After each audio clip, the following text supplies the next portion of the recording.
And this is it. The last stream for May. Wow.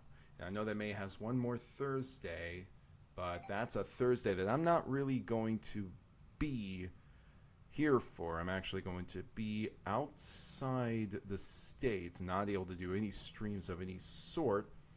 So, the way I see it, we've been using Jonathan Lonathan for quite a while now, and we're gonna, you know what, we're gonna end it here, but we're not going to end it here. What we're really going to be doing here is we're going to be concluding the live stream of him, and after that I'm going to wrap it up. I'm going to complete the video, and then it's going to be released before my departure, of course, because one thing I do want to make sure of is that all of that wonderful effort that we just went through has gone through. Anyways, welcome to the stream. This is going to be a heck of a lot of fun. I can't wait to see how far we go. Now, one thing I do want to preface, by the way, is that I had taken the week to do more listening to little J-Lo here. Little J-Lo. And from that, what we're going to be doing is we're going to be implementing these last ideas. Of course, I have not forgotten that this is going to be essentially the, my jokes aren't the only jokes out there. You have done wonderfully when it comes to contributing. I cannot wait to see how everything turns out in the end. Of course, that doesn't mean that also that participation is no longer going to be a thing. No, far from it. If there's something else that you see right off the top of your head, I want to implement it as quickly as we can, because, you have a say in this. You have a say in the creative process, because this is all collaborative. YouTube Poop is a wonderful collaborative medium. And, of course, by the way, I'm very finicky when it comes to making sure that my audio is correct. I have this wonderful studio mic that I've neglected to use on some of my past streams for reasons of, well, I had this, but you know what? I think that my voice might be a little clearer with this. I've done some testing with it. I've done things before with this mic. It's a lot of fun to use, and quite frankly, I think I prefer it. It gives me a little bit more comfort. Of course, headphones still got the mic attached in case you can't hear me, but we'll come to that when we come to that. For now, what I'm more keenly interested in doing is getting all the stuff that we can get done. So one thing I will do is, let's see here. I've got my little list right here, meticulous note taker that I am, and we're going to just go straight from there. Now, this also means that we're going to be starting a little bit from scratch. No, not from scratch. That's a poor choice of words. But rather, what we're going to be doing is flexing the ideas just a little bit more, adding those new ideas, and going from there. Hope you all had a wonderful week, by the way. Really cannot wait to see where all of this goes. So, one thing I was also trying to do during the week that was a little tricky was get a caption, a live caption, or some kind of subtitle system for the video, but easier said than done. Easier said than done. So anyways, one thing that did capture my attention, of course, was something that was said a little bit toward where the grilled cheese section. Now, we're going to go to the grilled cheese section here. Now, this is the broccoli section. Grilled cheese, memory serves, comes after it. Almost to the point where I can say that the video is near memorized in my head. I've done theater before, so memorizing lines was something that I had to do. With quite a lot of effort, I must say.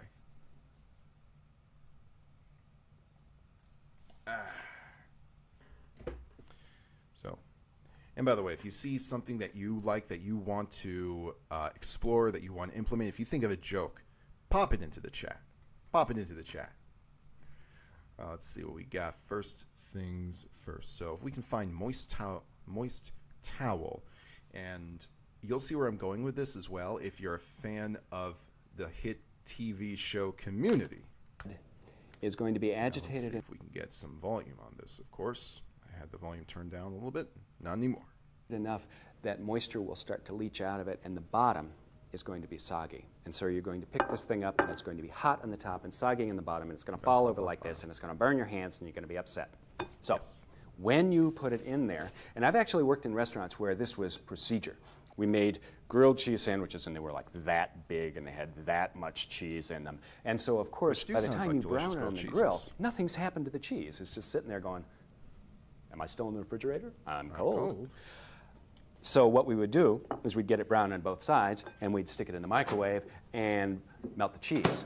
And every single new cook didn't know that if you don't put a paper towel or a paper napkin underneath it, it gets soggy on the bottom. So the new cooks would send out these expensive, gorgeous we're grilled getting cheese there. sandwiches, and the customers would stick their thumbs through the wet bread up into the hot cheese. It was a disaster. So we changed our training program to be something like this. Put napkin under, put in microwave.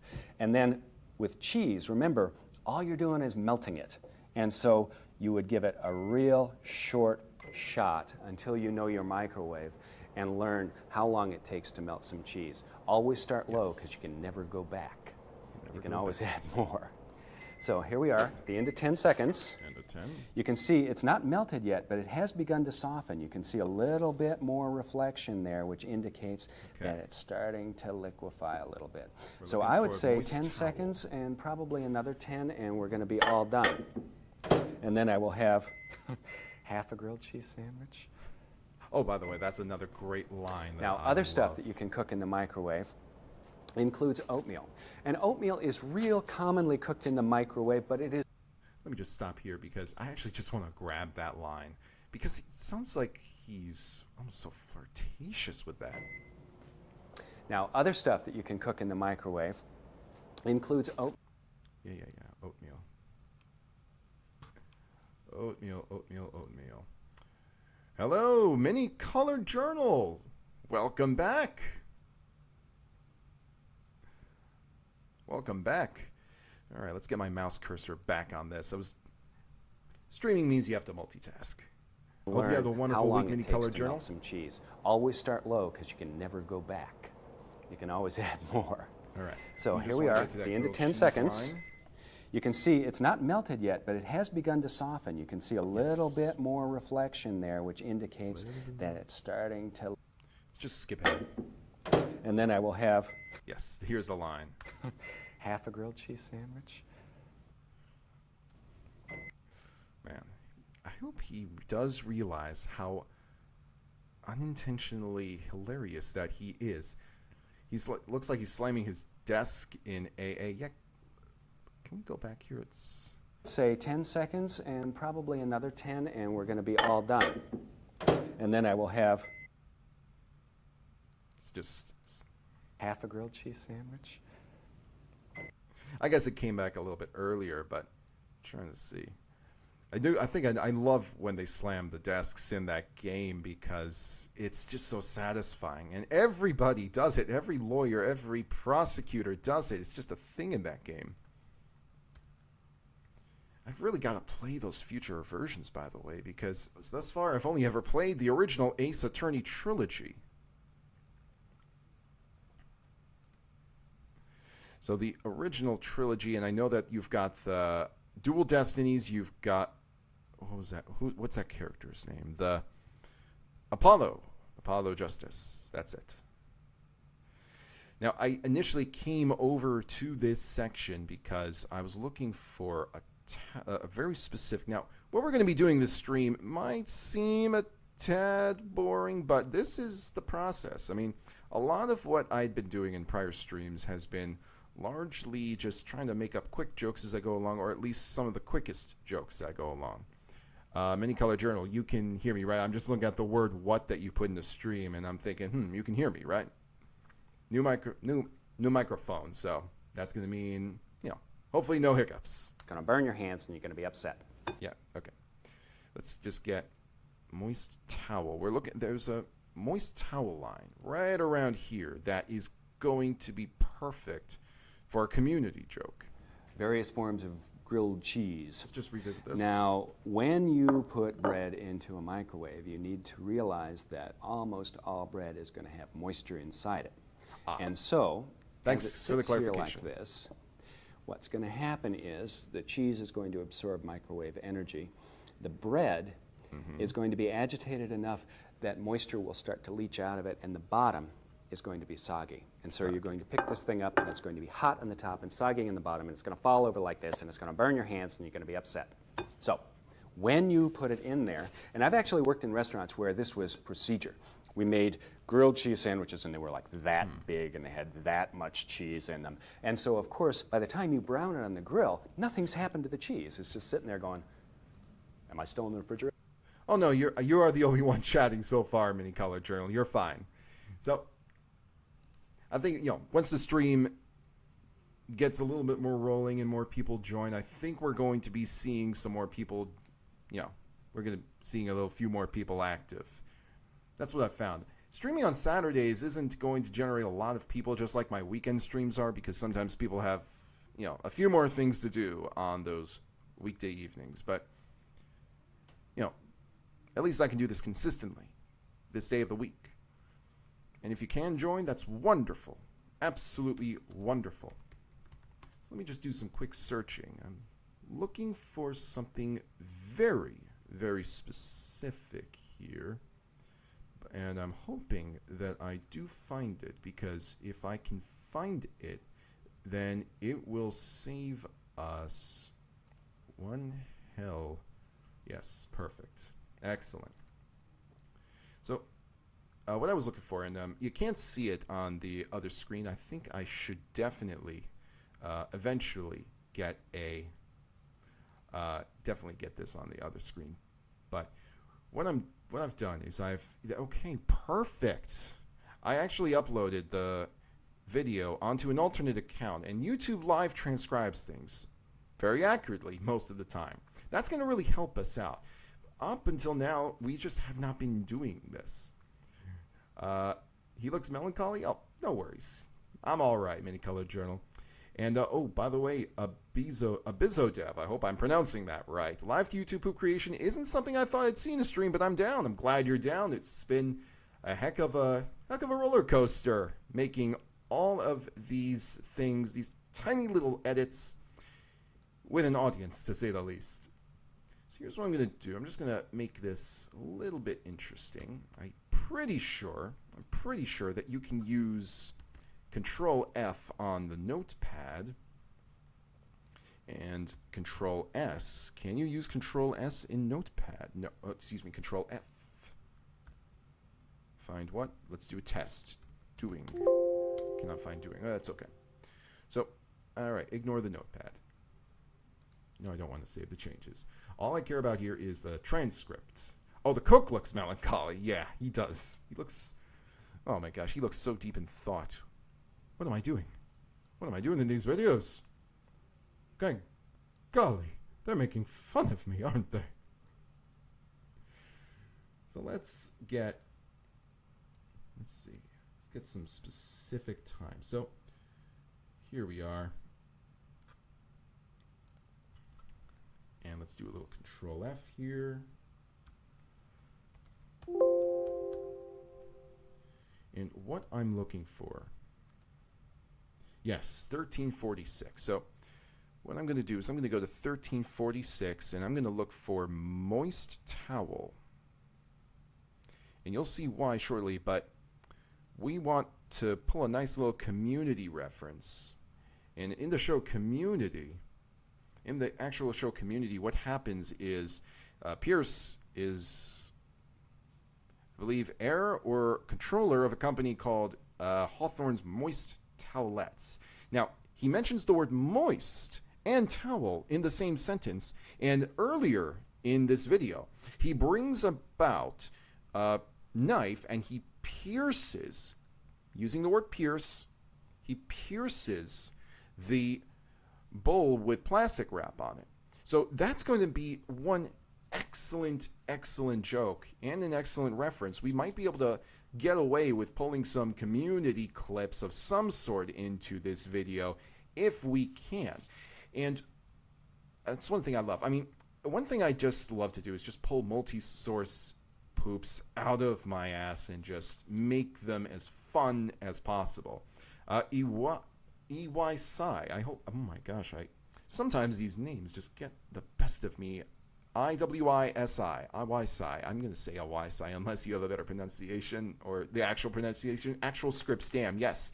So here's the thing about actual scripts. I'm just going to share this with you right now. Hopefully you can see this, but with YouTube, you have the ability to generate a transcript for most videos. And when you generate a transcript, when YouTube generates a transcript, and you're using a source from YouTube, you have time codes here, 1346. And you're about to see just how effective that is, because you can use Control F to search for a word and then pull that word into the sentence or something else that you're trying to build.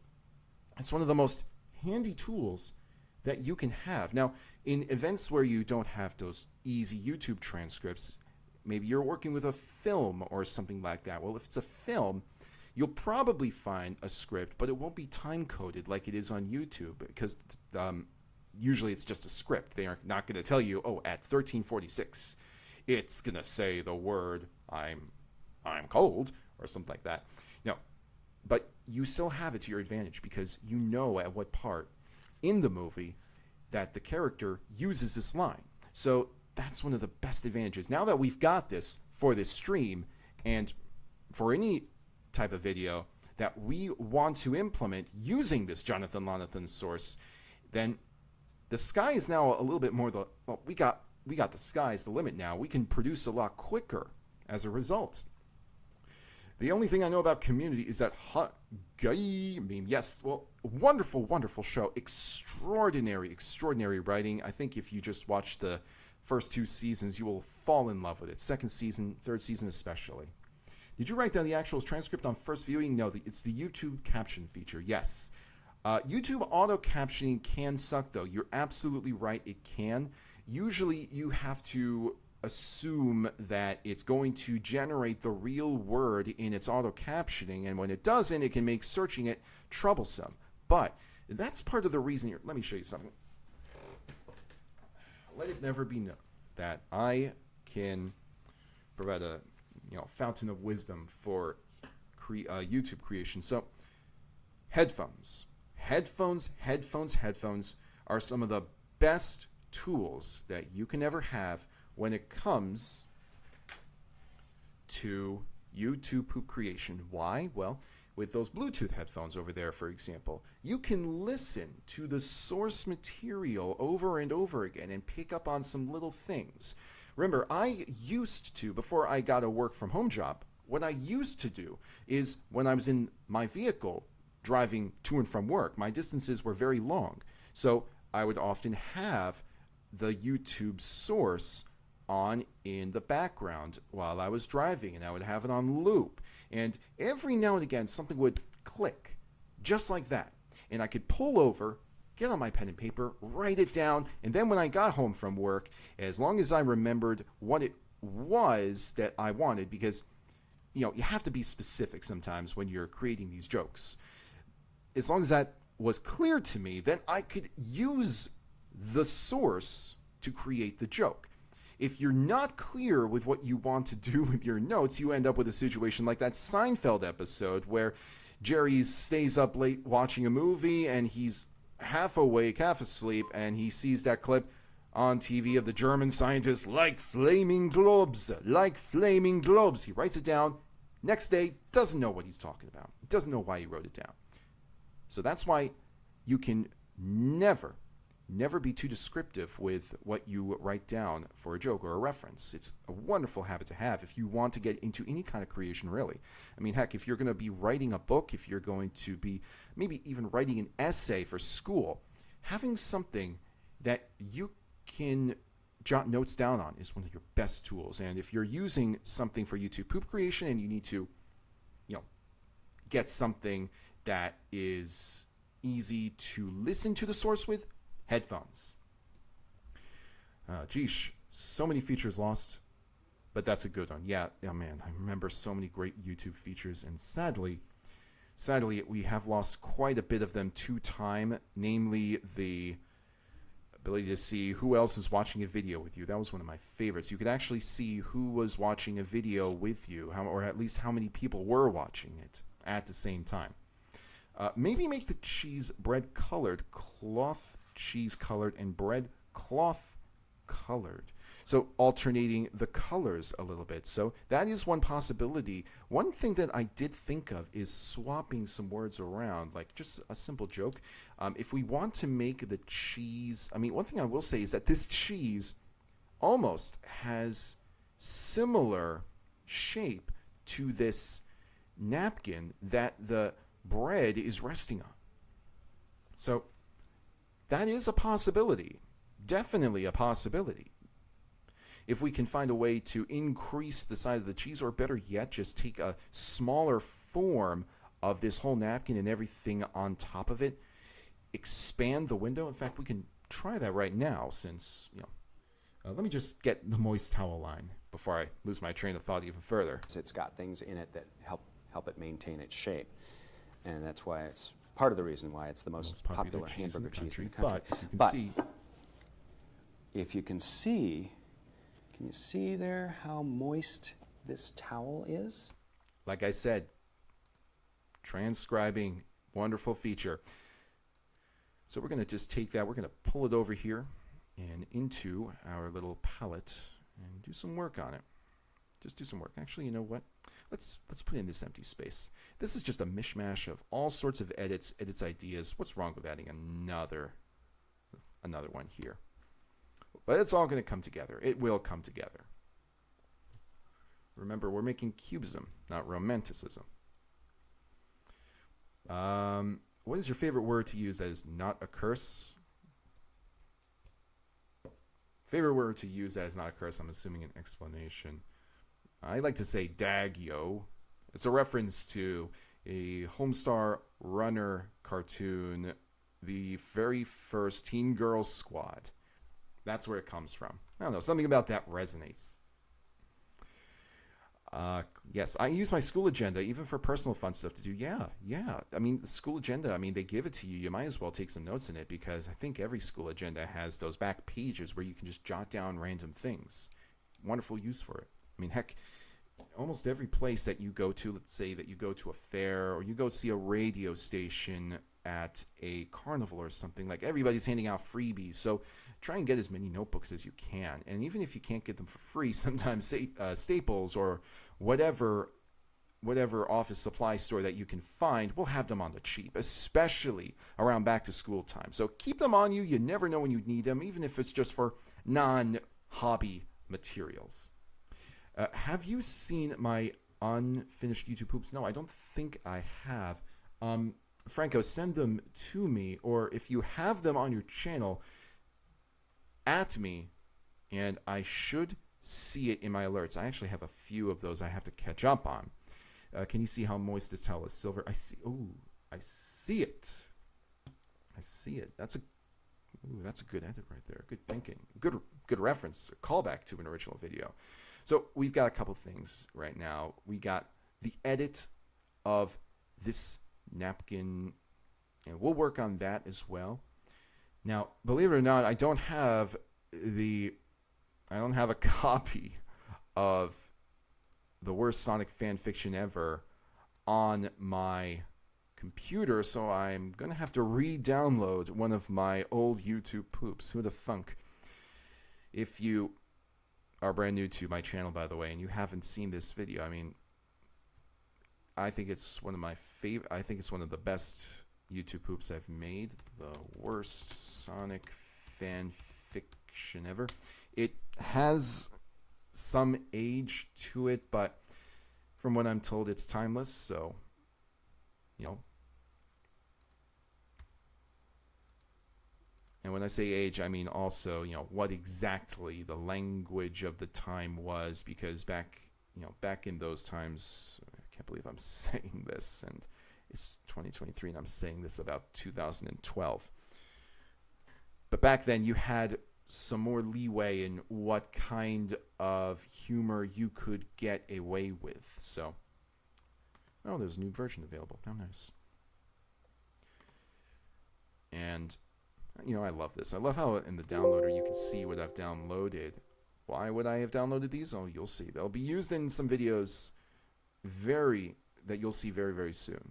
So what I want to do here is I want to just pull this into my JLo file. My JLo file, which is, let's get a quick sip. Copious water drinker. I don't just have that cup, I have an entire bottle ready to be opened should I need to keep myself refreshed. All right, whoops. What was I doing? Oh, that's right. I was choosing the file that I want this to go to. So I will choose JLo. Save. Perfect. And I just want a very simple copy. All I'm interested is the audio here, and we can work on some visuals after the fact. And even then, if we were to add some of the audio, or not the audio, but the visuals from this video, I mean, they'll be there only for a split second, chances are. So I don't think we need to take up more space on the hard drive that I've got. So you can now watch it. Did you find a free serial number on some magic website? Serial number for which? Are you talking about? Are you talking about the downloader? Or are you talking about Vegas? Or are you talking about something I'd said before? Oh well. Hey, Captain, just dropped by to say your avatar looks like he's wearing a Yushenka Russian Munder hat. Also, you're the best. Well, thank you, Dello Yellow. Also, shout out to Captain's Desktop for Chip's fucking challenge. Yes. Oh my God, that's a classic right there. Chip's challenge.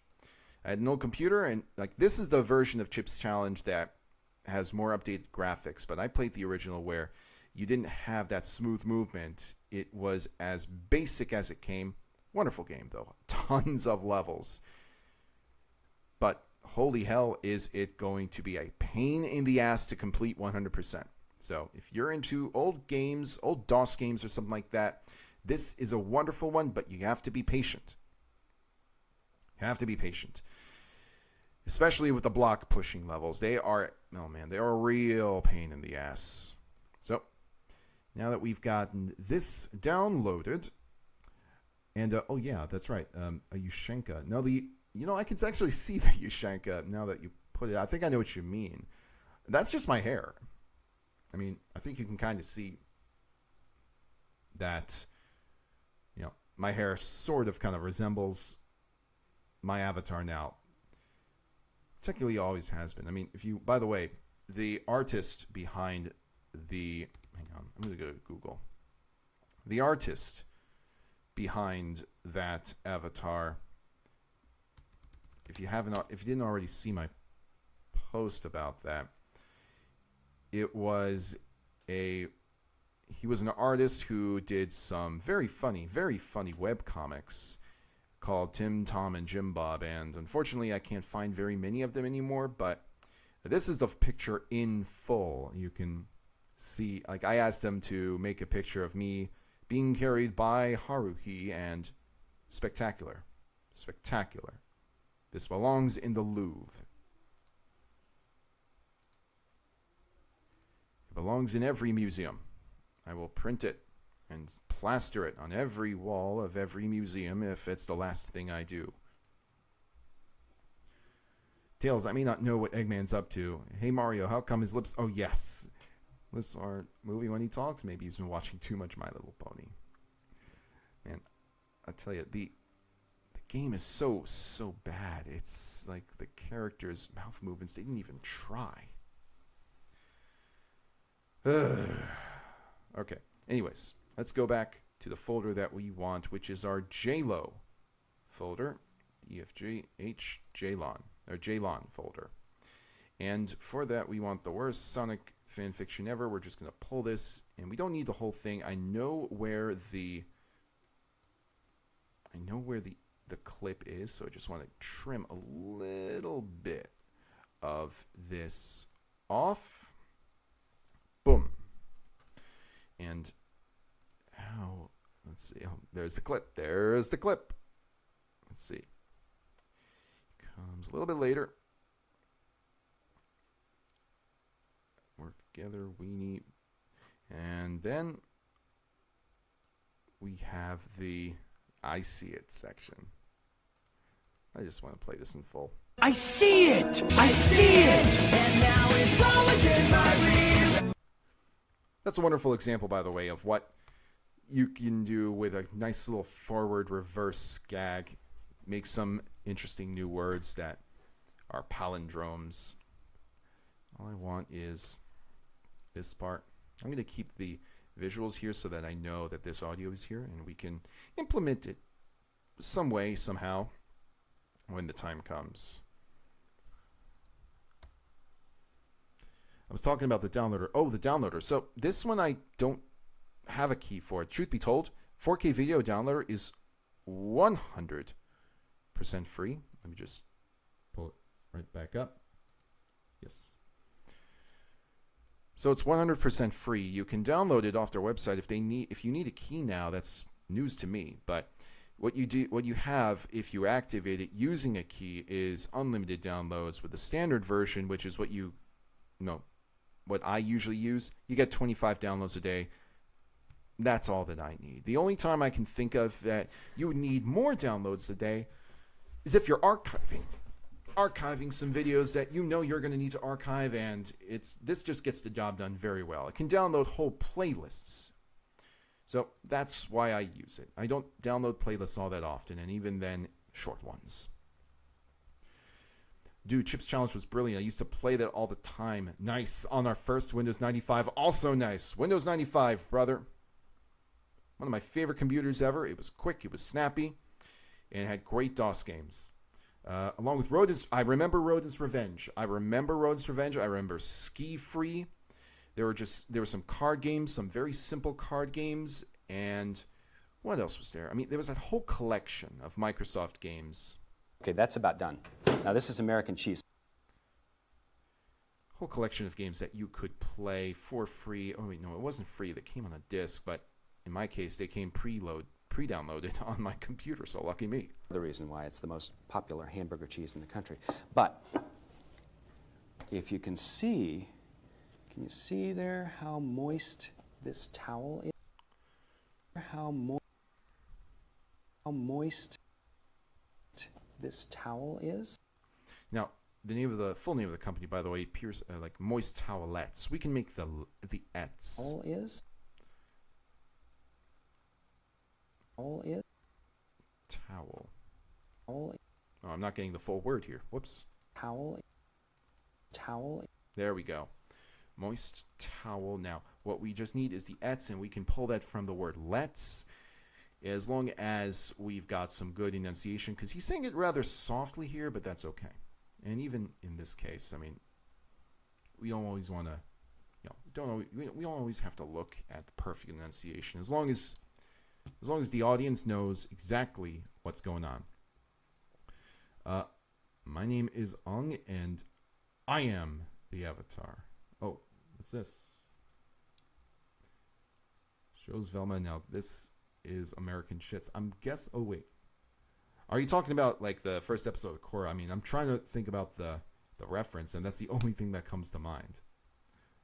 Either way, Kira, welcome. Haha, funny May month. Yes. Oh man, May AIDS. What a creator. May AIDS. I was there when he hacked YouTube. If you haven't seen the video that... Shoot, what what's it? Emperor Lemon. Emperor Lemon did a video on it. He did a video on how May-Aids had actually managed to hack YouTube. And, you know, it's one of those moments where I still couldn't believe it actually happened, because I'd actually spoken with May-Aids very often. I've watched some of his YouTube poop, but this was something far and beyond anything that he had done at the time. There we go. Now the word pierce is going to come at 433. So 433, we want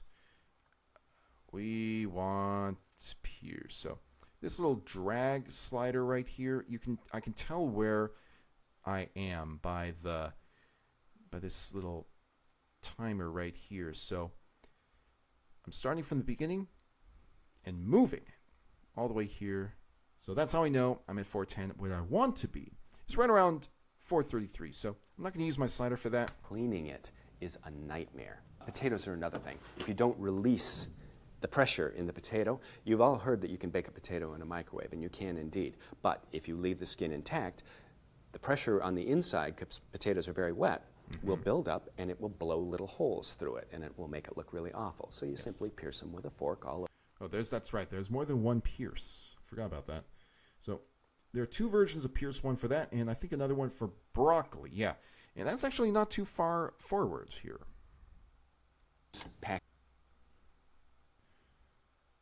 Oh my gosh. I have not seen that version of The Last Airbender. So I do know that that's how they pronounce it for some odd reason, and you can thank M. Night Shyamalan for that. I believe Super Yoshi pointed out that Emp got a few parts wrong about May in that video. Okay. I honestly, that's the only video that I've seen that documents what had happened. If there's another video, I'd love to know, because, boy, oh boy, taking it back, like kind of going back on all of those events that happened in 08 and 09 on YouTube is just, a lot of it's very nostalgic for me.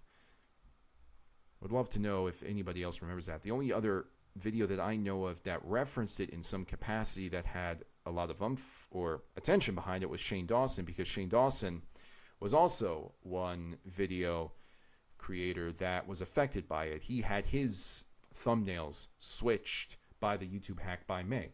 But I don't even think Shane Dawson is on YouTube anymore for reasons that I do not want to go into. Packaged in a neat little container, and the neat little container is itself microwavable.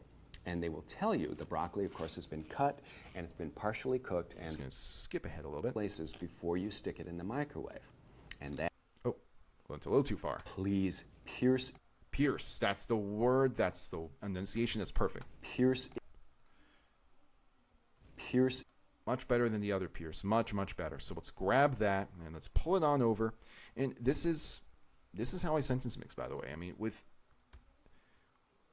sources that I can use from YouTube, this is the reason why I love to pull from YouTube, because with YouTube you have so much variety, and even if the video is rather unorthodox, you still have a distinct advantage of it being on YouTube in that you can pull a transcript, and that's why I love sentence mixing this way.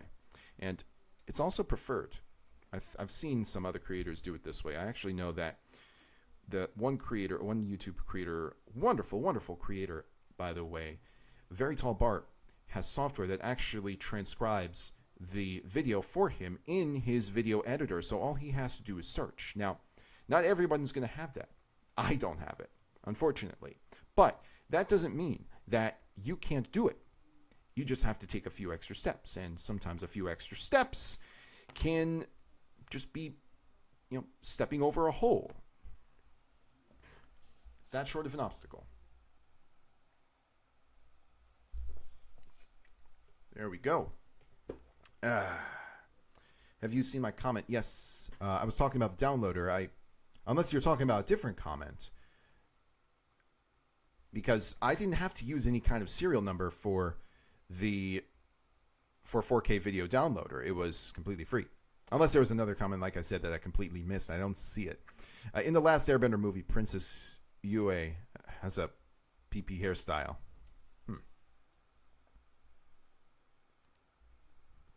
I've really got to see that movie just to see how awful it is. I've been told that it's not one of those movies that's so awful it's good. It's just so awful it's awful, which is unfortunate because I love a so bad it's good movie as much as everybody else. A moist Let's see. Towel. Let's see if we can just get a more clean version of moist towel. Moist towel. Yeah, that's good. I'm merging the two T's here because you have the moist from moist and then towelettes. A lot of people actually fuse those two T sounds together when they're such popping consonants like that. I was asking if you searched Franco Lopez Quintana on YouTube. Okay, I did not see that comment. Okay. Yep, I will definitely watch it. I actually had a few other videos that I do want to watch, but I will absolutely watch yours, Franco. Believe you me. Saw it in 3D in the cinema. I remember really wanting to like it, but I just couldn't. And that's a shame because it's a wonderful, wonderful story. Or at least one that I think has really revolutionized how you can tell a story to a younger audience. Because very often when younger audiences contemplated animation that told a serious story, a lot of the shows that would cater to that were from Japan. But this, even though it was inspired by a lot of Asian cultures, Avatar was, the humor, almost distinctly something you would hear more often in America. And in addition, it just felt like it wasn't made from Asia, like made in Asia, but it was inspired by Asia. So I'm really glad that that show took off. Yeah, I'm not lying. I have not seen it. I really do want to know exactly. Oh wait, oh no, that's a clip from that must be from the movie. There's some YouTube poops that I never finished. I mean, one thing I like to do is if I don't ever finish a YouTube poop, sometimes I just throw it into another video project that I'm working on. Make it like I don't know, a mashup of sorts. Because YouTube poop is initially a mashup. I've seen videos that do that to incredible results. In fact, one that I always talk about is I'm a Person videos are almost never going to be one consistent source throughout. Another Ovoja, if not, some classics right there. And they would make some wonderful YouTube poops that for maybe 15 seconds, sometimes less, sometimes more, you would be focused on one source and then it would transition to something entirely different. And it wasn't it wasn't a bunch of projects that they started and failed. They just put them all together. So if you ever have a project that you feel does not have, you cannot continue with it because maybe you're out of ideas, the well is dry, or maybe the source was just that small, but you want to make it longer, you want to maybe make it something a little bit more rich, more bold, so to say, then you can just add it to another video. And a lot of times it'll work really well because that gives you an opportunity to reference it at other points throughout the video. So if there was a joke that you really liked, then you can repeat the joke. And sometimes repeating a joke can be really funny, depending on the joke. So let's look for the word let's. Perfect. There is a word let's. Actually happens 3 times. 2 of the 3 times within the same 5 seconds. And it's going to be right at 8:20. So we are looking for the word let's. And the reason is because we want moist towelettes. So 8:20 is what we want here. 8:20. And there we go. It's going to be a little finicky to get this proper from this far. But once we get the slider into position, then we can zoom in properly.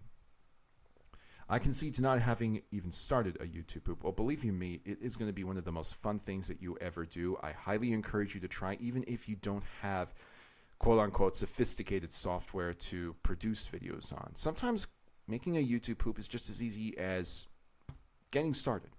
That's all it is. and you just cobble things together, things that you find funny. Don't worry about doing things that are so extensive that you have to use a sophisticated piece of software for it. Just focus on doing things, and you will be amazed by what works and what turns out great and gold. Some creators that were that started in 2006 and 2007 kept making videos all the way into the early 2010s using the same style and the same software. And that style, of course, 2006, 2007, but it didn't matter that they were not, I guess for lack of a better word, changing to some of the more modern styles, because what mattered is that what they did worked.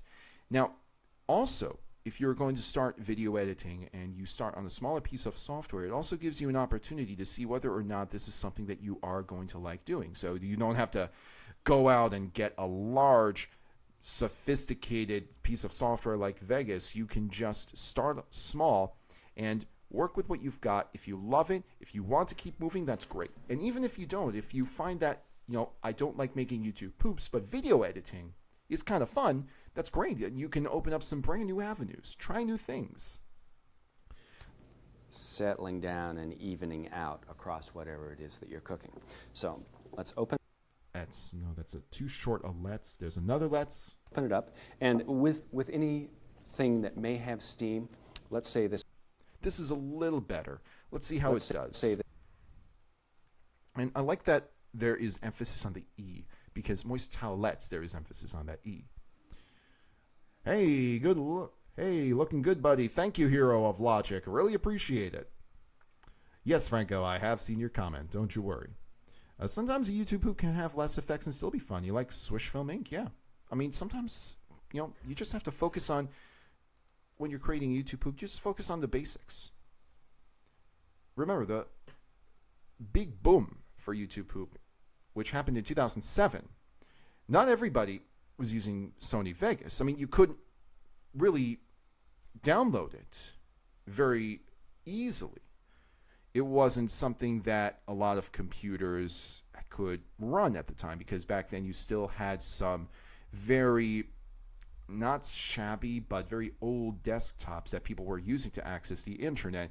Internet speeds were not up to par, so that meant that downloading software like we can do in a snap today was something that's really, really difficult and time consuming back in the 2000s. So downloading that software was not only going to take a long time, but it would often take up space on your computer.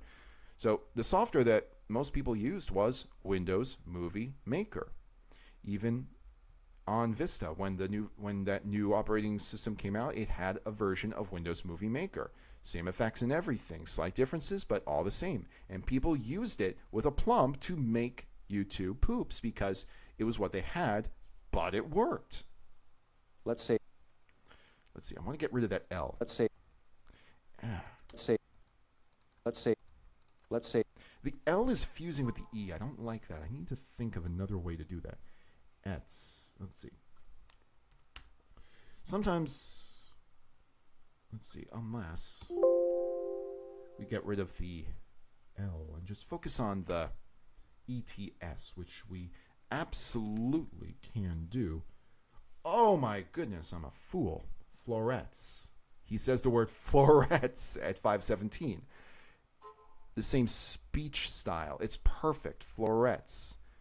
And even though there's an R, the R and the L, I mean, it shouldn't be too bad. So 517 here. Sometimes characters using quote parts from other characters made his videos even funnier. Absolutely. That's something that people did all the time. They just mixed and matched the words regardless of who spoke them. They weren't concerned about whether or not it was spoken by that particular character, because all they were trying to do was achieve a joke or a line that was leading to a joke. In fact, like you could take, The King's Dinner, Luigi's Spaghetti, and just make a sentence out of all of it. And when you had the visuals on screen of somebody speaking, then you knew who, like the audience knew immediately that it was supposed to be this character saying something. And it didn't break the immersion either. I mean, keep in mind, a lot of YouTube poops in 2007 were very plot focused.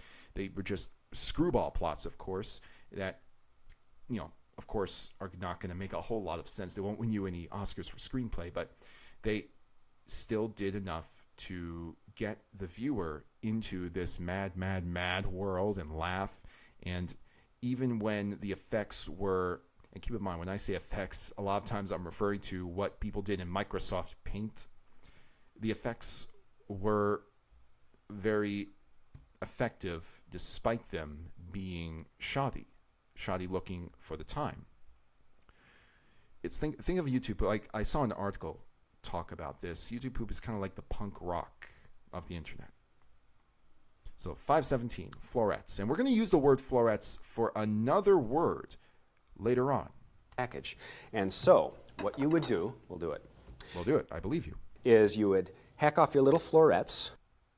If you have the same brain that I do and you hear the word florets and you think about what word rhymes with florets, well, I think you can see where I'm going with this, but I'm going to have to find the right video for it. Your little florets. All right, florets. And the way that the ETS is pronounced, Let's say, let's get rid of the old one and just put this into place. Perfect. Yeah, and some YouTube poops were made on Windows Movie Maker. Most YouTube poops back then were made on Windows Movie Maker. Yeah. Oh yeah, the keygen days. Yes. Admitted, like I remember way back in 2008 when I had somebody from the old YouTubepoop.com website help me with keygens and understanding them, so I can get my first version of Sony Vegas downloaded. And that was how it was done. I didn't use torrents at the time because I thought torrents was scary, but in reality, it's the same damn thing that I was doing here, at least when it came to safety. Vegas renders with CPU and Adobe Premiere used a graphics card. Interesting. I did not know that. That might explain why the computer uses up a ton of power when doing this. your little florets. Florets. Now, we can cut this, and I'm just going to finish this because all we need is a simple consonant change to make the word that we want to make. Towelettes. The volume is different. Towelettes. Volume is definitely not where we need it to be, so I'm going to just fuse it a little bit. Towelettes. Moist towelettes. Moist towelettes. There we go. And if you know your community, you know the reference. Ah, yes. Impa, don't worry, Zelda. The Triforce are with some promises. The king will safely know. I'm going to die. Come on. Man, the possibilities are endless with CDI. There we go. I'm so happy that it's still used to this day, and it's still very, very popular as a source. And I would highly encourage, if you are going to make a YouTube poop for the very first time, stick with CDI. That way you have something that's, is easy. Your little florets. But if you feel like you can push, like you can challenge yourself using a source, maybe one that's a little bit more recognizable to you, go right ahead. Florets. There we go. Yes, I actually learned about Jocke Locke, the philosopher, in my summer college class today. No kidding. How about that? We were talking about Jocke Locke a little bit as kind of like a possible joke in last week's stream. Just Gay, welcome to the stream. Canada, you got that right. Canada. Yes. Absolutely. I think you have the idea, Mini Color Journal. Barrett Wallace joke. I remember the good old days of looking for keygens or cracked files on LimeWire and WinMX. LimeWire, I remember very distinctly. I used it almost exclusively for music when I got my first computer. 2006 of a compact, compact before it was bought out by HP, if memory serves. Desktop, bottom of the line, did not do a whole bunch, but I loved it anyways. And very first thing I did was put LimeWire on it so I can listen to my music. And of course, I didn't know at the time that LimeWire was dangerous. And then when I heard, I think, interesting. I should probably stop. I don't think I stopped. I think I just kept going, and then I realized, you know what, there is a safer way of doing this, and I went to my local library and just rented CDs. And they probably have those very same CDs to this day. Okay, so now what we want to do, and we're going to go to a little bit of a classic type of source. If you knew florets, well,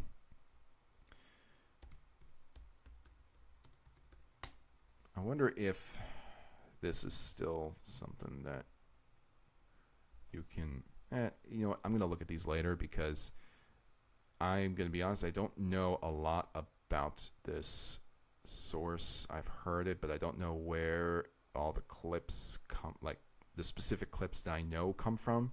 I guess I'll just have to watch it on my own time. But for now, one thing I do want to do is return to the cheese. Let's see. I see it. The cheese, because we were talking about how the napkin has almost the same dimensions of the cheese, not the same dimensions, but has similar shape to the cheese resting on top of that bread. So there are some possibilities here if we get the right, the right frame here. And I think we're just going to have to pull this out a little bit more and just take a quick peek. And of course, it's got to do its thing. That's what doing a stream with Vegas will do. Maybe one day I will switch to Adobe, but I just know Vegas enough to the point where it's a second language to me, and I just need to continue to use it. All right, here we go. I think this might work. I did see, I don't want his hand or fingers covering any part of this. So what I'm going to do is I'm just going to try and find a part of this video that, yes. There we go. I think that's a pretty good. I love the way his hand just waves over this piece of bread like it's magic. In fact, we can maybe do some magic right here. To a lot of people, editing is magic. Yes, I have a little Tourette's, makes unpredictable motions and tics. Yeah, dangerous source for streaming, absolutely. Absolutely. So yeah, I'm gonna take it easy on that. I will definitely use it in the video somewhere, but I will have to be very delicate in how I do it. I want this to be a funny joke and not just a reference. So, so here he is just waving his hand over the cheese like magic. And let's just move silver over here, and let's put this into this spot right here. Now, one thing I will definitely do on future streams is work on these things a little more chronologically. Now, the way that I edit, typically what you see here with a whole mess out of order, this is typically how I do things, but that does not mean that I am completely against working on things chronologically. And what I mean by that is when I look at like the source material here, I only work on one snippet of it at a time. That's how I used to work with all my source material. I only used to focus on the part that was immediately following, and if I couldn't think of anything for that, I just skipped to the next part. Now what I do is I just pull from any part of the video and throw it in there. And I edit it in sequence, but I fix the sequence eventually. I used to use Vegas, but I switched to Adobe Premiere. It doesn't crash as much for some reason. Yeah, I mean, Vegas and crashing, for a lot of people, it's synonymous. And you have to make some small changes to make Vegas not crash. Either that or you need a complete supercomputer for some odd reason. But yeah, the CPU required to run it is remarkable because I know this is used for actual studio editing, but I don't get why it is so troublesome for a lot of computers unless you make those tiny little changes, which I feel like everyone has to make. So let's take this.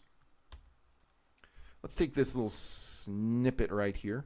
I'm pretty confident that if I switch to best, to full, yes, perfect. Switch back to preview, and we're going to save a snapshot. And let's get out of this folder because this is a secret project. Let's see, I want to pull it back into the JLo section. I'm not very good at keeping my secret project secret, am I? So, cheese is what I'm going to call it, or cheese bread, just in case I use cheese maybe at a later point in the video, who knows. And what I want to do here, and because of how steady he's holding this, he is pivoting it, but not too much. What I want to do here, excuse me, by the way, what I want to do here is I want to get this masked out. And because it's not moving all that much, like when I say moving, I mean there's no thing blowing in the wind here. It should be relatively easy to do. Yes, Franco, I have seen the comments. You know what they say? All toasters toast toast. Damn right. All toasters toast toast. Actually, no.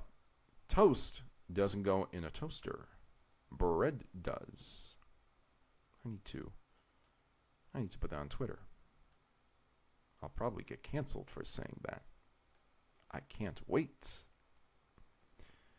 Are there any Friendship is Magic episodes you haven't seen that sound interesting? To be honest, the only ones I know of are the ones that I have seen, and nothing else. Actually, no, I shouldn't say that. I think that I'm trying to remember what the context was, but I remember that a lot of the community, and the only reason I do know this is because, again, way back when, this fandom could be found in almost every type of message board. It was so superfluous. But I remember there being something about Twilight Sparkle getting wings, and that, I think, I don't know if it was controversial. I think it just got a lot of attention. Either way, the whole thing about it, I have not seen that. I have no idea what the context is. I have no idea if it's part of like an ongoing thing. That, and I haven't seen the movie. I haven't seen the live action thing, Equestria Girls. So the only thing I'm really, really familiar with, because I have seen all of it, are the first 2 seasons, but nothing after that. I need to stop. Oh, you're not talking to me. Okay. So let's go to this. Now, what we want to do, what I think we can do, is replace, or rather stack, the bread on top.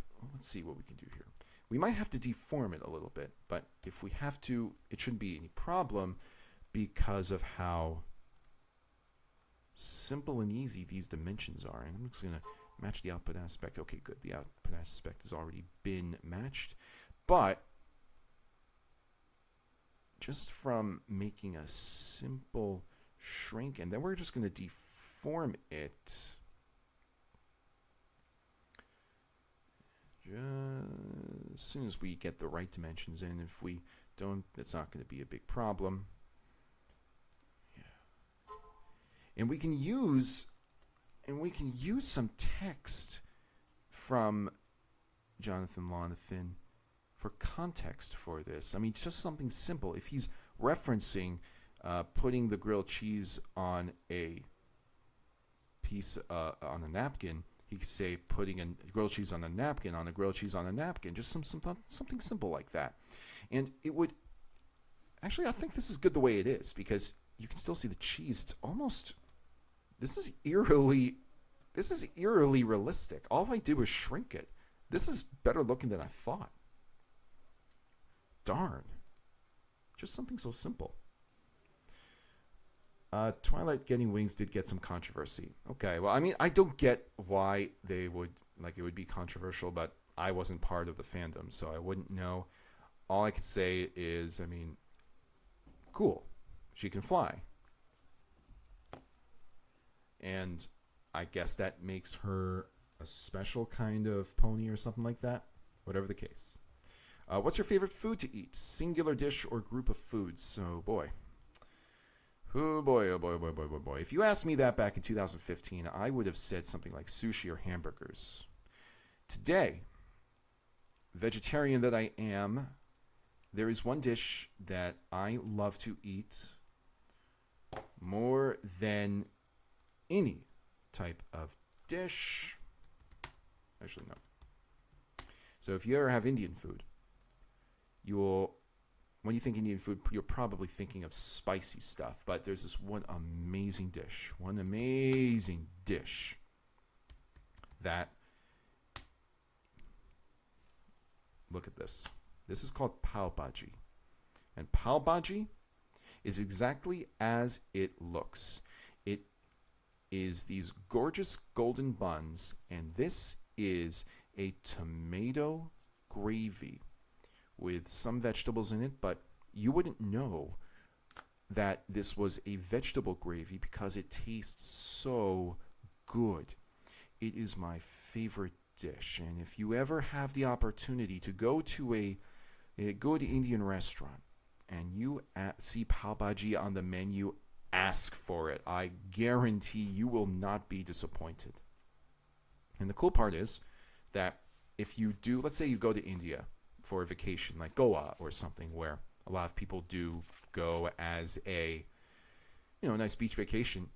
The food in India is remarkably well priced for, considering the fact that, you get a lot of food for what you spend. So if you order a pav bhaji, I mean, I think you pay the equivalent of $1 American, even in this economy. So it's cheap. If you go to India, of course. If you get from the United States, you probably have to pay $9 or $11 or something. But it's well worth it. It's an amazing food. Highly recommend you try it. Let's see. People preferred status quo for Twilight. Okay. I mean, if characters grow or they evolve in some capacity, then, I mean, that's not something that is, I mean, I'm not going to have a problem with that. But I guess, if people prefer the status quo, they prefer the status quo. But I don't know how much outrage it did get. I'm fascinated now that I think about it. Did the internet really explode over something like this? Or rather, did this one fandom throw such a ruckus? Because I think that was the, I don't know, it was supposed to be some kind of major event that tied in. So let's now pivot to a new edit. So I'm gonna keep things the way they are. I like to keep my edits relatively unfinished on these streams so that we can pivot toward new things a little bit easier. So even though we have Pierce moist towelettes right here, even though we've got a great setup for a joke with this bread on cheese, we do have a lot that we want to move forward to, and I don't want to get hung up on one thing for far too long. Then it's just going to get a little too boring. But now I'm going to pivot towards something else that I spotted when I was listening to this on repeat. You know, lots of spaghetti. Oh, yeah. I do love spaghetti. Lots of it. Lots of spaghetti. I have vegetarian streaks. I think you mean steaks there. I have vegetarian steaks in 2002. Good. If you ever have anything, any kind of, fake meat or anything like that, Beyond Beef, light years better than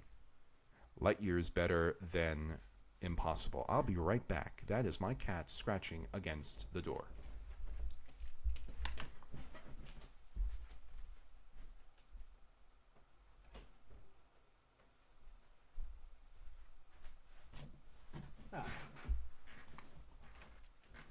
And here I thought she wanted to join me for the stream. Nope. But yeah, Beyond Beef, mostly because if you look at the ingredients for Impossible Burger or something like that, you'll find something that might not agree with your stomach. Beyond Beef has no such ingredients. So allergies? No, you're fine. So let's get broccoli. Now, oh, that's right. There is one other thing I did notice about the video, and I actually didn't write this down because I was listening to the source in the lead up to the stream, and I noticed something about one of the transition songs. Let's just see if we can find that particular song, and I think this is it. I think this Quite clearly, microwave safe. It's real important. I believe you. Yes, right here. So, is this with or without you? With or without you. With or without you. I can't live. When you are using this, it does have a lot of built-in safety features. That's just the radio person in me. I recognize this riff, and I'm tempted to, just mix in that U2 song for a split second.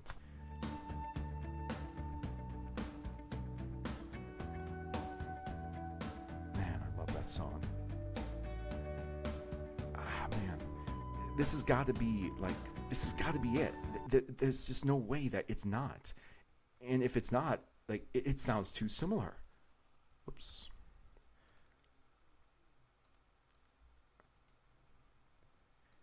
Maybe they took a karaoke version. That's the only thing I can think of. Let's pop it in.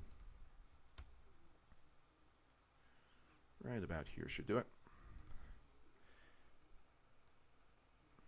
So, next thing I wanted to do is I actually want to go back to broccoli. Yes. Oh, yeah. You will not be disappointed. There's actually, I wrote that down in my little notebook here. There is something I want to do with this, and I hope we get to it on the stream. That's some food I never heard. Yeah. The MLP fandom getting controversial? No surprise? Yeah, I guess so. I had no streaks of days I was vegetarian. I had streaks of days I was vegetarian in 2022. Yeah, it's a wonderful thing to do every now and again. Just go meatless for a day.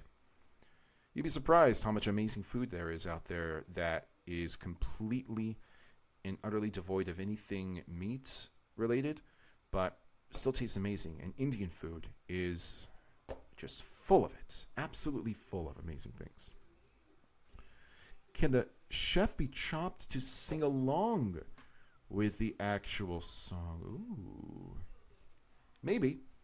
The thing about With or Without You is that part of the song, actually much of the song, Bono sings it a certain way that is going to be really, really hard for the chef to mimic, but the lyrics definitely, you know what? Let's give that a shot. Let's give that a shot. With or... So he says with and without. That goes without saying. He says without at 6:45. Let's just pull the material right there. 6:45 here. Oh, this is going to be a wonderful, wonderful video. You know, it'd be funny. It would be absolutely hilarious if because I played that music, there's going to be like some kind of copyright flag because it sounded too much like With or Without You. No joke, on one of my videos, I used a MIDI song, like little computer chiptune of a pop song. And it wasn't just, like, it wasn't a top 40 song, it was just a German song that sounded really catchy, so I used a MIDI version of it, and YouTube flagged it saying that it sounds too much like the actual song. Well, of course it does. Of microwave improvements. And in old microwaves without a turntable, Yeah, without a you don't need to do much else there. Without. And I could take with from that without, but I feel like a more organic form of that word is going to be a better idea, because sometimes when you say the word without, you're saying the first syllable of that word so quickly because the emphasis is on the word out, without. So you are going to just kind of speed through it. But when you say the word with, like, emphasis can be anywhere. It can be on the word, it can be on another part of the sentence, but almost all the time, or a little bit more often than with the word without, at the very least, you're going to have a much clearer enunciation of that word. So let's look for the word with. And oh, whoops.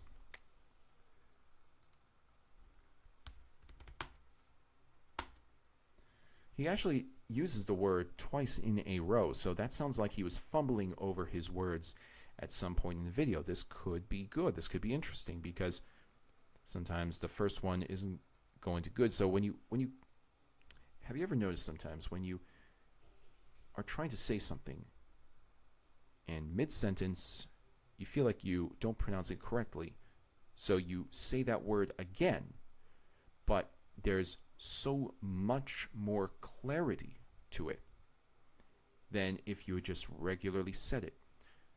Well, that's what I think we have here. And I think that we're going to see this for ourselves, hear it for ourselves at the 8:20 mark. 8:20 mark. Across whatever it is that you're cooking.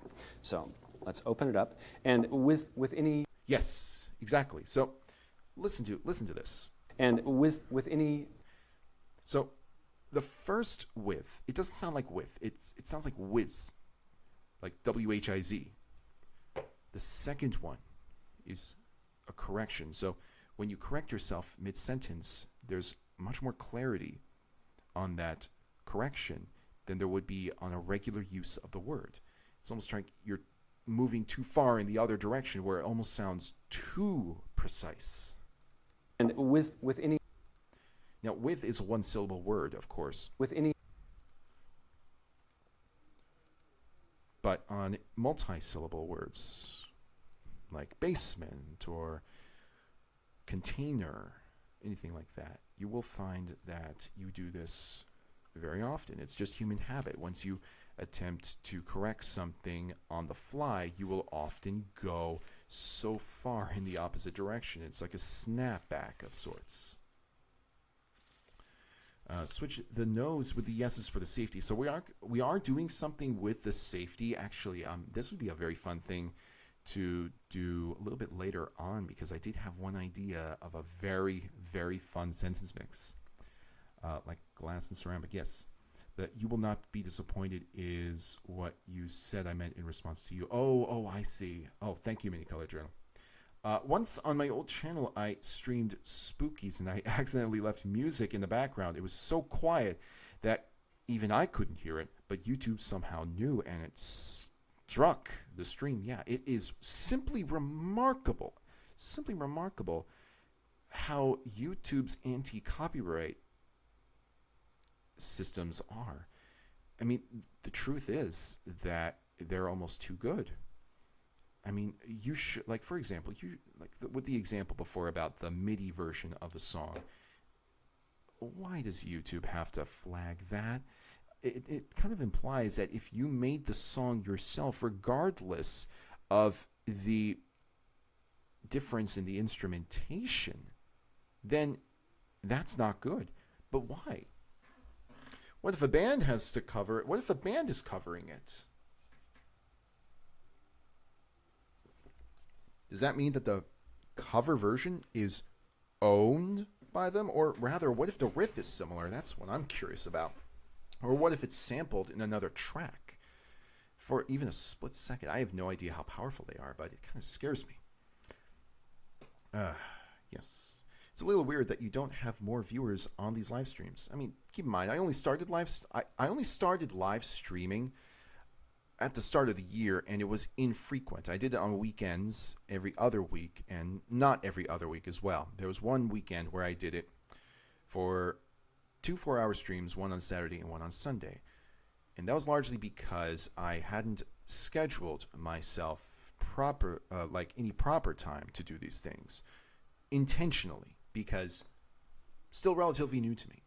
Still relatively new. I'm not going to dive in head first into something that I would never done before. Even on my first stream, I was trying to kind of work out some kinks and get everything correct. So it's not as like on the very first stream, if you ever decide to see some parts of it, you don't see my mouse cursor, I don't think. And in addition, you don't see all the tiny little windows that I open in Vegas, which is big because you don't know what I'm doing very often. You will see these just dead parts of the screen where you don't see anything happening. But in reality, what I'm doing is I'm masking something out, or I'm adjusting the size of something in the window.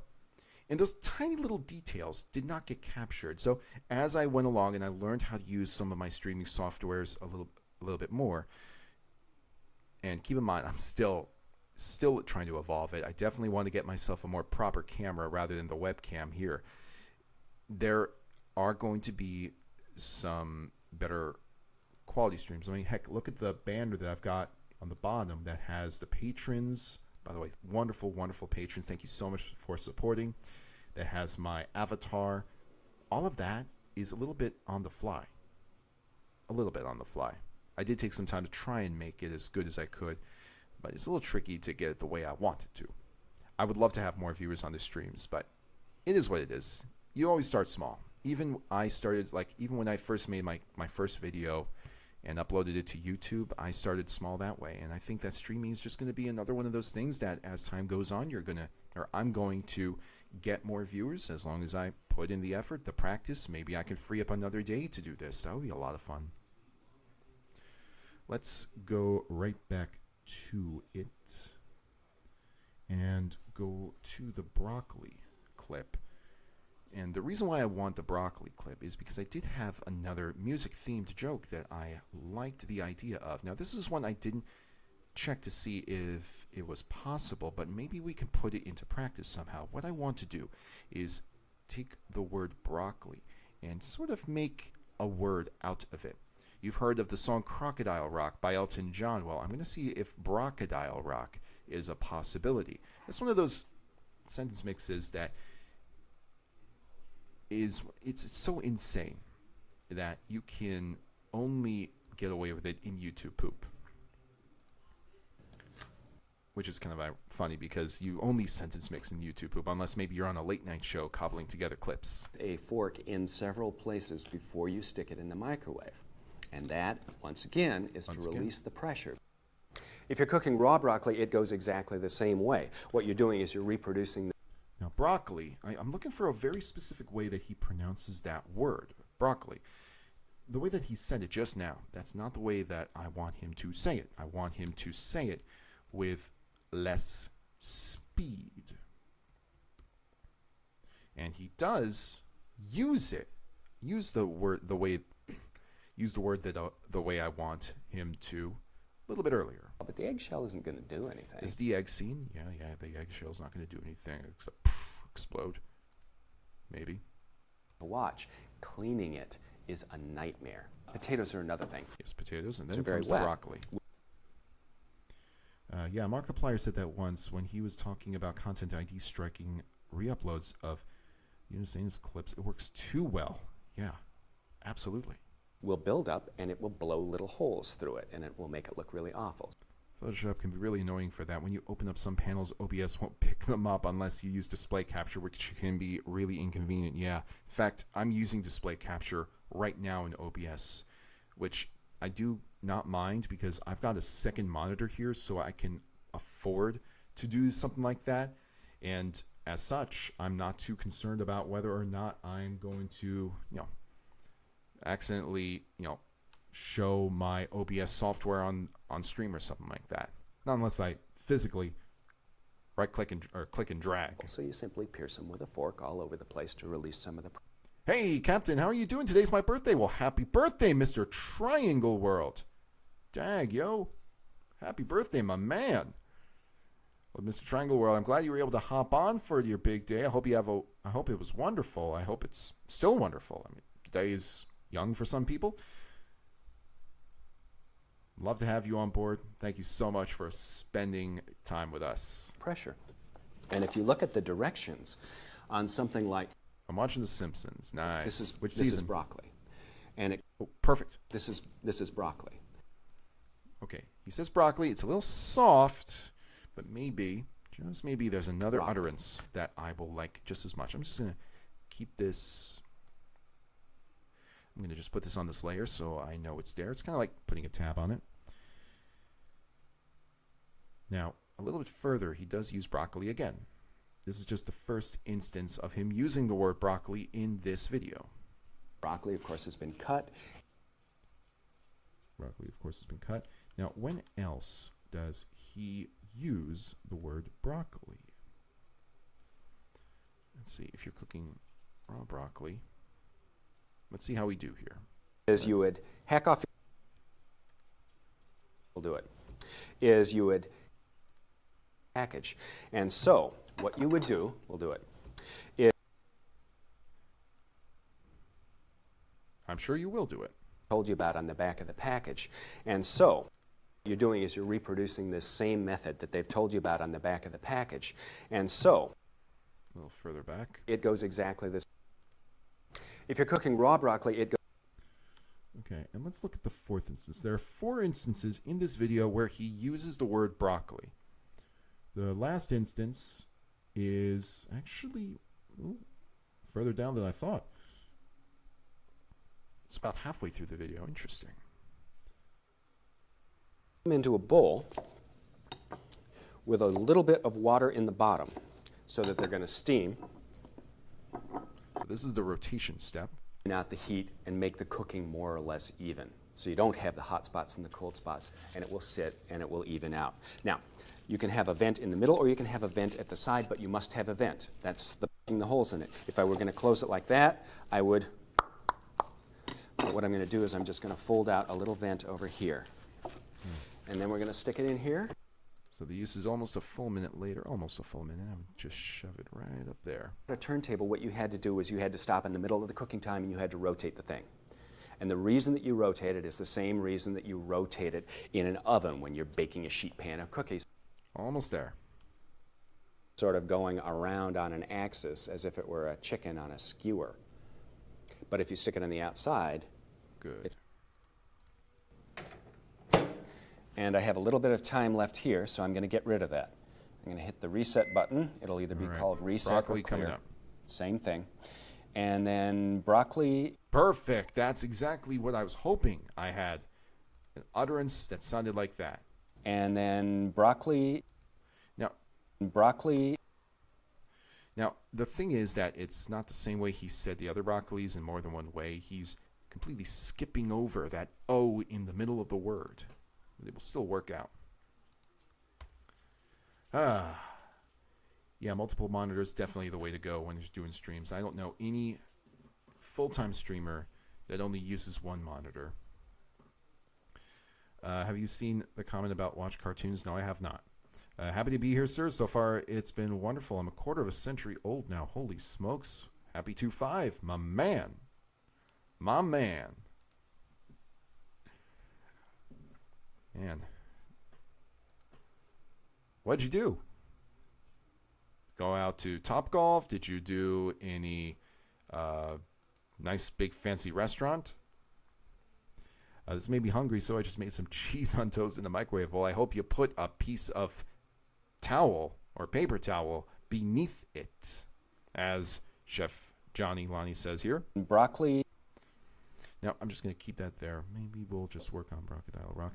Now, I think what I'm going to do here is I'm just going to pivot. Now, Mini Color Journal, you had mentioned a joke, the yes, no, yes, no, yes, no. Now, we've already kind of done a little spin on the yes, no joke, but what we're going to do here is we're actually going to use it again, but evolve it. Now, there are some pretty cool ways that I have in mind. One that I think you will be delighted by because it uses the words the things, and once it's more fleshed out and it sounds better than how we ended it on last stream, we're going to use Capt Pan or Captain Pan, whatever it is that we can get him to say. So the idea is, again, he's showing us what goes and does not go in a microwave. If we can fuse Capt Pan and things together, I think that would be hella fun right there. Galestrom, welcome to the stream, a man.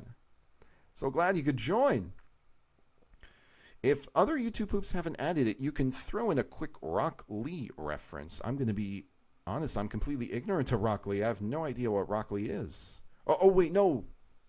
I know why. Because Rock Lee, broccoli, yes, but Rock Lee, I'll have to look that up. What is Rock Lee? Let's go to Google real quick. I really should just have this on a tab ready. Rock Lee. Oh. I didn't know that that was the name of the guy. Oh, I love this. His character in Super Smash Flash 2. It's very clearly a Naruto character. My gosh. Have you seen my comment? Yes, I have. Yes, I have, Franco. All right, let's see here. It does have a lot of built-in safety features. No, let's see. You stick it in your microwave. Okay, here we go. I think this is the part that I want. This is the part where he's going over all of the different containers that can go into a microwave. But Temperature, and you can't really tell. let's see. It comes just right here, I would say. Just right here. So I'm Oil. gonna reform it. It just sits there. No, maybe it comes a little bit further. Once I see the bowls and the vessels, I'll know. I will. Does have a lot Okay, here we go. of the way that it cooks. You're not going to be splattered. Microwaves, when you put in a cup of water for which can No, maybe. save by Here we go. Okay. I was thinking it was a little later in the video, but no, it's a lot here earlier. we have an array of things that can and can't go into microwaves. We have an array of things that So I'm just going to take this. That way we can use it as a reference. Now, what we're going to do is, last week we had made a great masking effect of him putting things into the microwave, or rather having the microwave door masked out completely. And that's what we're going to be using for this edit that I'm going to be cobbling together right here. Now, this is going to be a little bit more time consuming, but I really can't wait to see how it turns out. things that can Let's just get this. Oops, not split, but save. Meticulous saver, because you never know with Vegas. You really never know. and can't go into microwaves Just get that done. to use as a cooking container. Yes, no, yes, no, yes. Here we go. So I just need this audio. I don't need the, whoops, delete the whole gosh darn thing. That's why undo exists. If I was brand new to Vegas, I probably would have panicked. I panicked quite a few times when I did things accidentally in Vegas that nowadays I would just say, well, I just click this and bam, it's back to normal. While I like adult humor, I also love how YouTube poopers like the things one do it, managing to be funny without being crass. I completely agree. I think that's one of the things is one of the best for that reason, because she can do this without going to those extreme lengths. And that just comes with seasoning. It comes with practice. She's been doing it for well over a decade now.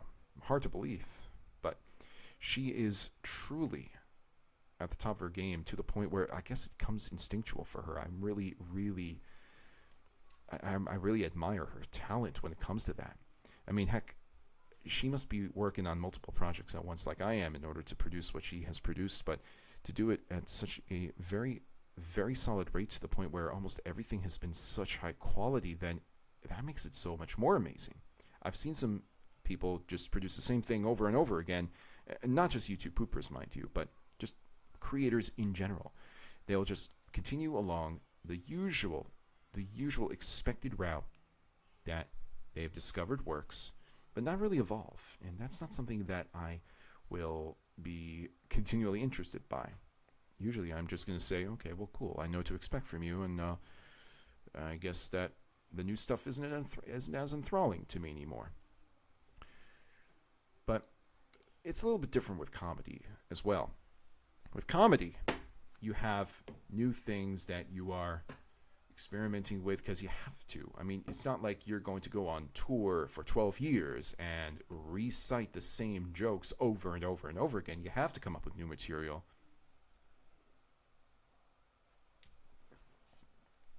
That's how you stay fresh.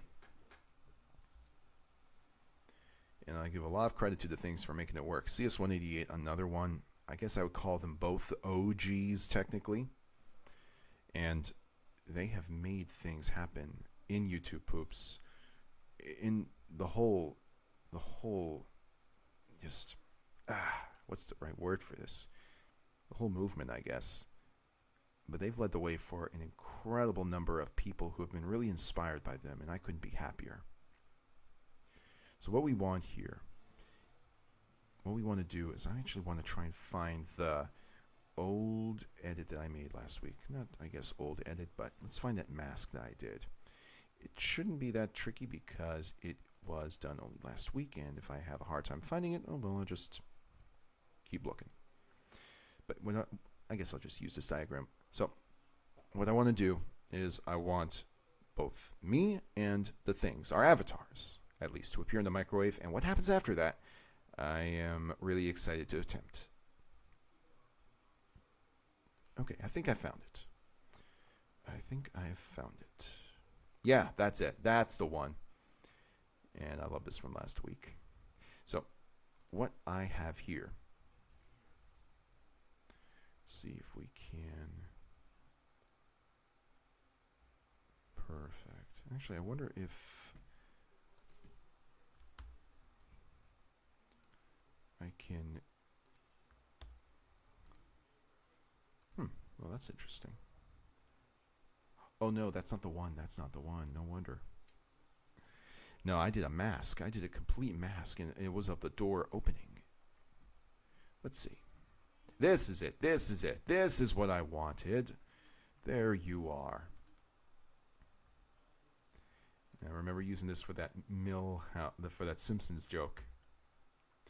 Now, the beauty of this is that I can reverse this. And if I reverse it properly, I can get the door to shut and reopen every time. So every time he closes that door and opens it up again, I can have something different appear in the microwave. So all those things that he's saying cannot go into a microwave. There's a little bit of magic in editing that we can employ here, because there's an unlimited number of possibilities, things that can go in the microwave, things that can't.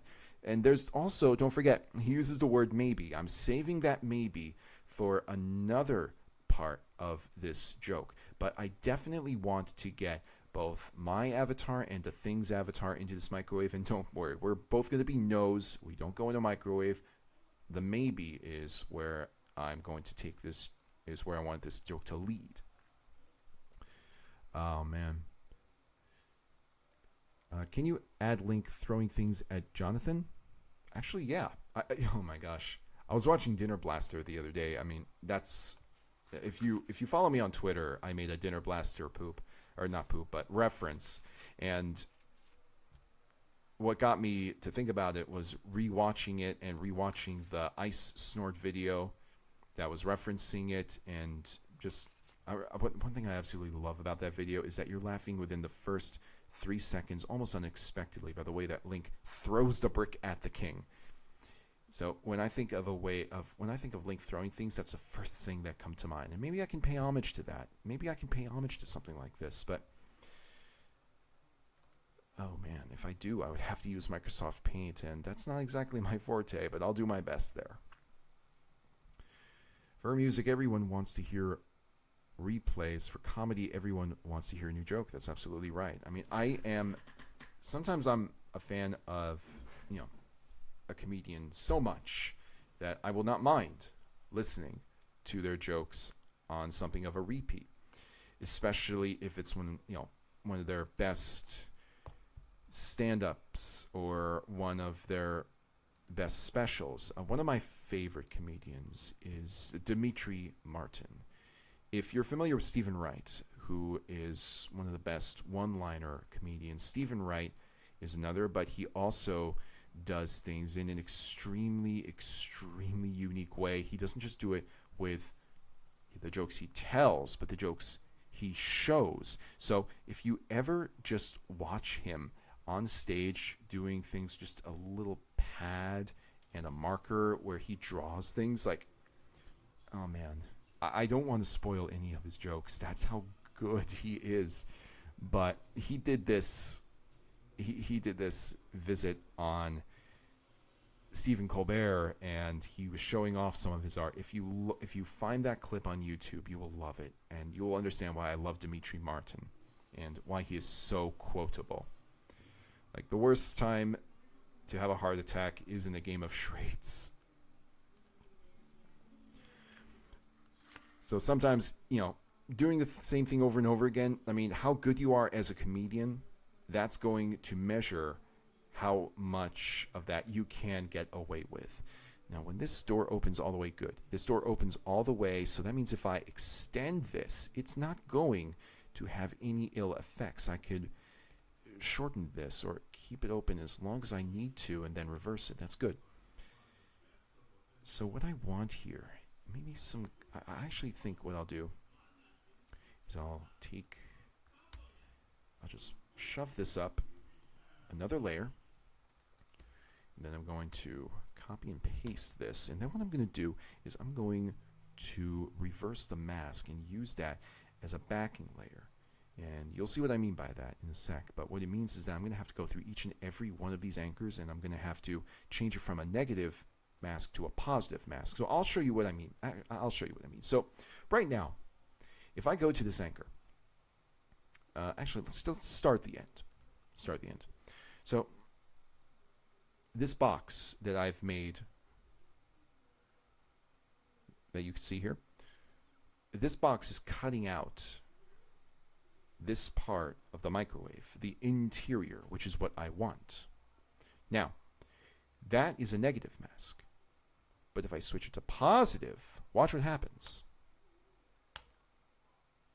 The inverse effects are what take place. And this can be good if I want to, let's say, I want to put something in between these two layers. So keep in mind, I'm going to have to do this with each and every single one of these layers. But even though, yeah, you do have a mug here, but you can put things in the microwave, and because this interior is exactly the interior that we want, because it matches cleanly, it will make the effect of the items being in the microwave feel more realistic. So I'm going to have to go through each and every one of these and switch these from positive to negative to positive, because even though I can select multiple anchors like this, it's not going to switch all of them to positive. See, I just switched all of them to positive, supposedly, but if I click this, it's only changed the one that my little tracker here was on. So this is the part of video editing that can get a little bit tedious, unfortunately. But the thing is that once you've done it enough, it doesn't feel like work. I mean, that's the beauty of doing a stream with you.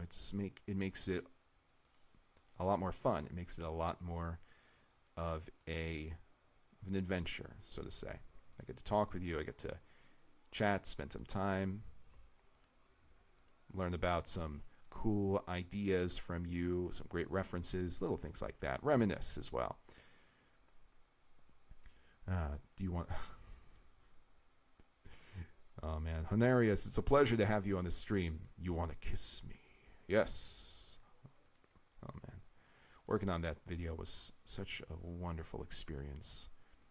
And I'm so glad that that joke has resonated in the way that I wanted it to. That one quote used in the right spots. Glad you enjoyed it.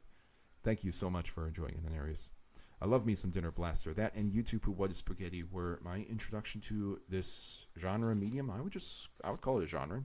I have no problems calling it medium genre. Ultimately, it is what it is. And that's the truth of it. And going into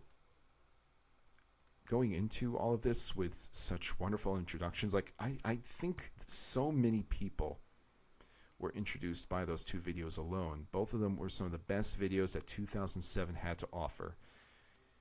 And What Is Spaghetti? That was the poop of the summer. Dinner Blaster was the poop of the winter because it came out.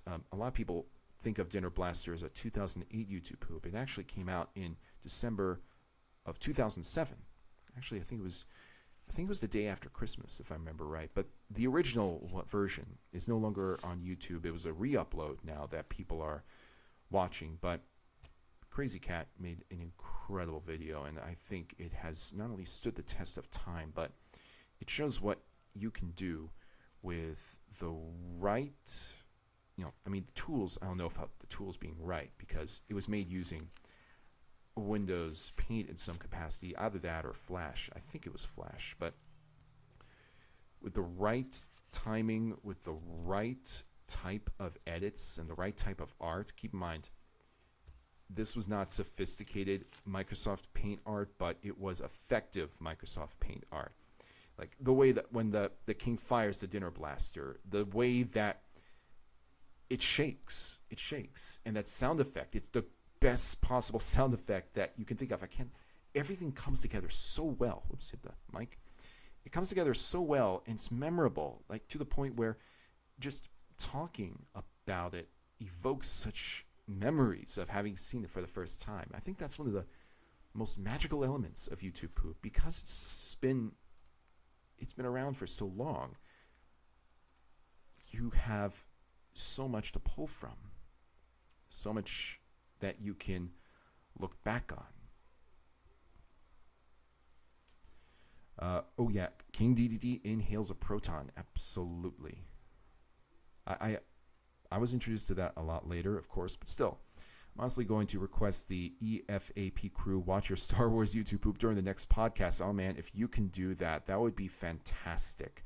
I would love that. I would absolutely love that.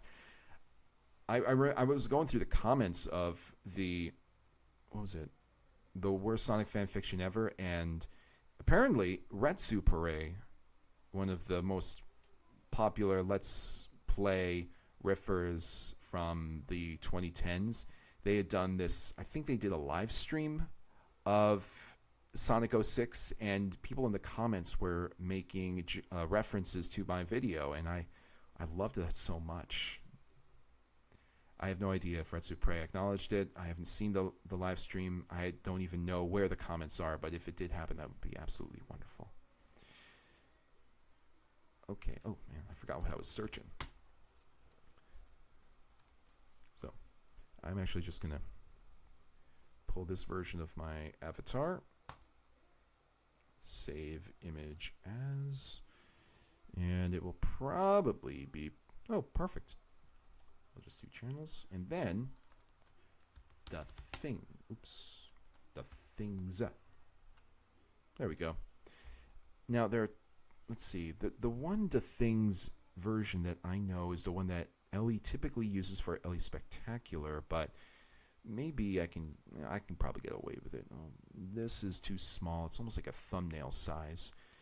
Oh man, there's that face that he makes. I'm cold. It's weird. And maybe what you know what it is. At least spectacular. That'll probably be it. Oh, I could use this one instead.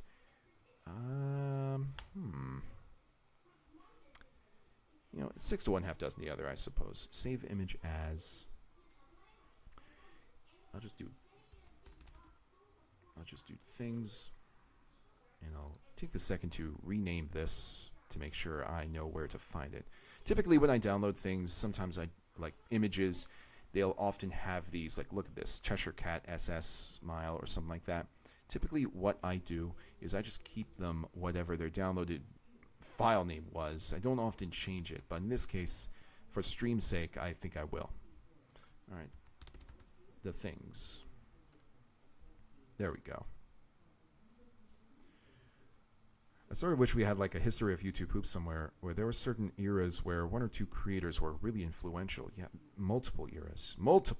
I mean, obviously you had the pre-2007s where the likes of D. Veriano, Super Yoshi, and several others were making some of the only YouTube Hoops. I mean, there were remixes, but not like that. And then, of course, you had... in 2007, you have the emergence of not just YouTube Poop as a whole, but the editing style that became almost commonplace for CDI. And people like Garbage Head 3, Jeff Lindblom, of course, Walrus Guy, pioneered the usage of those sources. I wouldn't say pioneered. No, they were very clearly inspired by other videos and other creations, but they definitely had incredible influence. In Garbage Head 3 especially, like if you went all the way back in time to 2007 and entered YouTube Poop into the YouTube Poop search bar, Garbage Head 3's videos would all show up. And I don't mean 1 or 2, I mean all of them. All of the YouTube Poops that he made. And the thing is that was like one of the earliest introductions for me. I learned about YouTube Poop just from finding it on a Potter Puppet Pals video that was made by Stuart XZ. And again, I didn't know what it was, and then when I searched it, that's when I came across everything. So again, people find it accidentally, or people find it on purpose because they hear about it from friends, or maybe it's something that was, because keep in mind, YouTube back then actually showed you what was a quote-unquote top video. Let me just show you this right here. Look at this.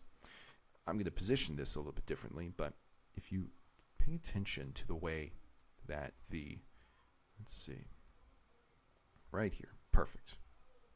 If you pay attention to the way that the door opens, look at that. It's smooth. And look at that. If you look, the position on the plate, it's not taking up the entire window. It's almost like this is a 3D plane in a even though it's a 2D thumbnail, it's in a 3D space, so it looks like it belongs. It's perfect. But my introduction to YouTube Poop, man, I really would love to see something like that, a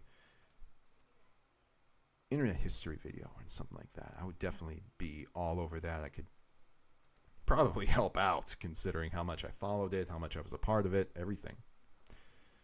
Oh man, have I seen your comment? Yes, I have, Franco. I said it before, but I honestly just still randomly just start laughing and go bow wow wow like Hux. It stuck with me. Yeah. Yes, I think about that bow wow wow often with I think I said this last week too. I think about it often with the Mulan video that I did. I used the exact same joke. What's this? Did I copy and paste it too many times? Yeah, probably did. That's okay.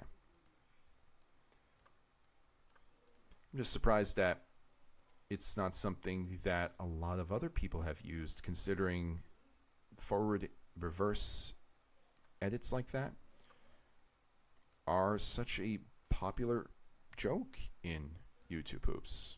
We have sus from that. We have swoosh right in. It's hard to say what some of my favorite YouTube hoops are. I think Lickity's MLP compilation was excellent, and early CS188 was hugely influential, considering people started even harassing hostess in real life. Oh my gosh. Yeah, I remember that whole affair.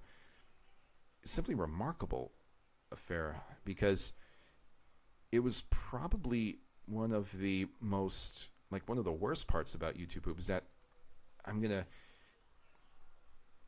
be completely off the rails here, but a lot of the intended audience was immature, to say the least. So that meant that if they were harassing, it's likely because they did not know any better.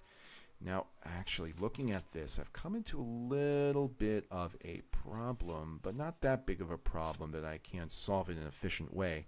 So let me show you something. With these effects that I've done, with the masking effect, I can reverse the video, but it will not always reverse the mask, as you can see here. So what happens is the masking that I've done stays in the timeline despite the video being reversed.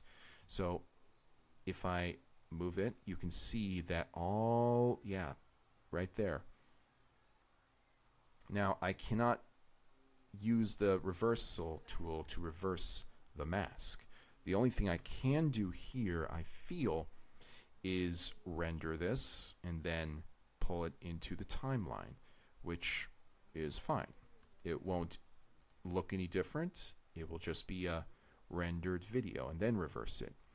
Now, what I want to do is I want to see how many things that we can pull into this, but what I was going to see about doing, we need to try and fuse these two avatars together somehow. And there are probably a bunch of ways to do it. I mean, you have, of course, Ellie's hair, or actually both of us have unique hair. That's going to be a little bit of an issue, but I'm sure that, oh wait, no, Ellie has that sweatshirt. Like, if we can morph the two images together to create one, I guess, creature, for lack of a better word, then that would be something. Oh man. Have you seen my comment? Yes, I have. Insector's Michael Rosen poops also had a similar effect in the wild. Yes, Insector. In fact, Insector is probably one of the most remembered because of everything that he's done with his alternative channels, chiefly Ice Snort and Rice Snot, Rattle Me Bones, that whole series, plus the Smizer videos that he does every Christmas time. Absolutely fantastic. And in fact, I was talking about a video that inspired, like, that made me think about the Dinner Blaster YouTube poop. Ice Snort, Miser Blaster. That's what it was. So if you loved Dinner Blaster, Miser Blaster is for you. It is one of the funniest damn things that has ever been made in my mind. And you don't even have to get all of the references that go with a typical Ice Snort video to laugh at it. Probably started around 07, 08. Definitely start with CDI, no surprise there. Also the Sonic cartoons, yes, AOSTH. And to some extent, Sonic X. Another influential YouTube pooper is Orpheus for the Win. Yes, with the swoosh right in. I just mentioned that. Amazing timeless YouTube poops that he's made. I think that Skooks has transcended, like, that joke man, I'm glad he's frozen in there. That has just become a meme in and of itself. And I love it when that happens, when a joke in a YouTube poop transcends a YouTube poop in and of itself and becomes its own thing. But of course, he made other wonderful videos as well. He was so funny in other ways. YouTube poop, The Rock once is crack, a bit vulgar, but had me rolling in the first 2 seconds. I don't think I've seen that one. I'm so sorry, Josuke. I really should watch that. I've got a bunch of things I need to watch. One good joke I'm glad has spread is Noise Puppet's very silly Dr. Doom joke with him going, dude, I haven't seen... Okay. Yeah, I know Noise Puppet from a lot of his videos. I'll have to watch that. I haven't seen that alternate stuff. I will have to check it out. Yes, you will. Yes, yes, yes, you will. The ice snort material, all of that. I mean, here's the thing. Both Ice Snort and Rice Snot, they have some... Like, Ice Snort has a little bit of sequence to it, as in it's sometimes more beneficial to see the videos all the way from the beginning. Rice Snot, with his Bones videos, also, like, actually, Rice Snot more so. Very more so, because there are characters, like, this channel right here, this is just a complete compendium, a story, or whatever you want to call it, of Bones and Therapist, to the point where you have to see a lot of the earlier videos in order to understand the characters and their relationships to each other. And, I mean, even if you don't, then it can still be really funny. When it comes to AOSTH YouTube poop, my favorite back in the day was Boogity Boo. Oh, yes! Wait, Boogity Boo is I Teach Vader? Hold on. Boogity Boo is I Teach Vader. I did not know that. Holy smokes. Is he really? You learn something new. Holy crap. I was wondering what happened to Boogity Boo. I thought his channel was still up.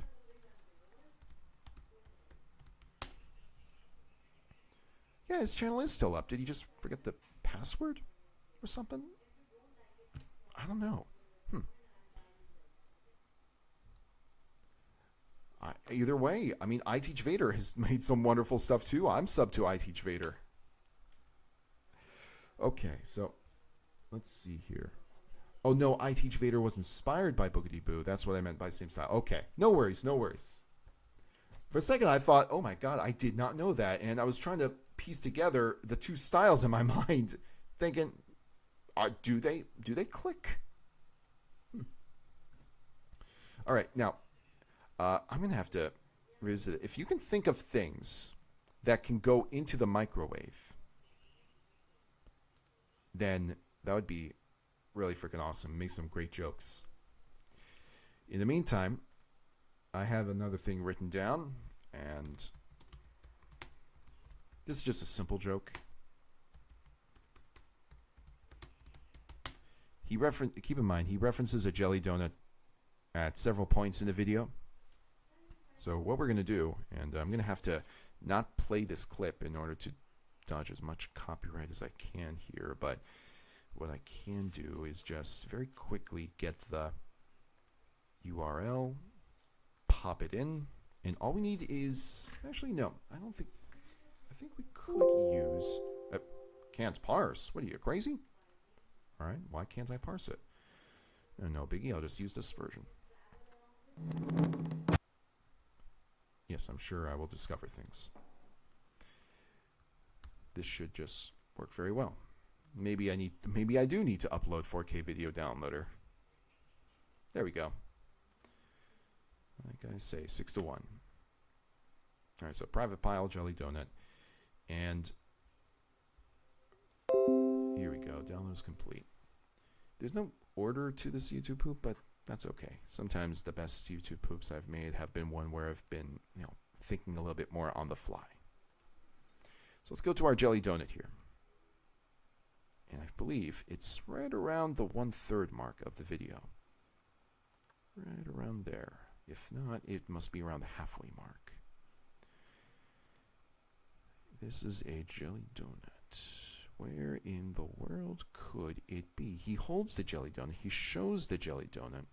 See, there's the broccoli, potatoes, egg. Oh, actually, no. I think the jelly donut sequence is a lot later than I remember it being. Let's see. No, it's not. That's jelly donut. No, never mind. That's the cup. All right, so it is later. No worries. So let's just go straight ahead to the jelly donut. There it is. There's the jelly donut. Scorching. Now this is a jelly donut. Which is going to work. Very, very simple reference that I think fits. And in Full Metal Jacket, you have that scene where Private Pyle has confiscated a jelly donut, snuck a jelly donut from the mess hall. And it has been discovered by the drill sergeant. And, of course, the drill sergeant is not happy.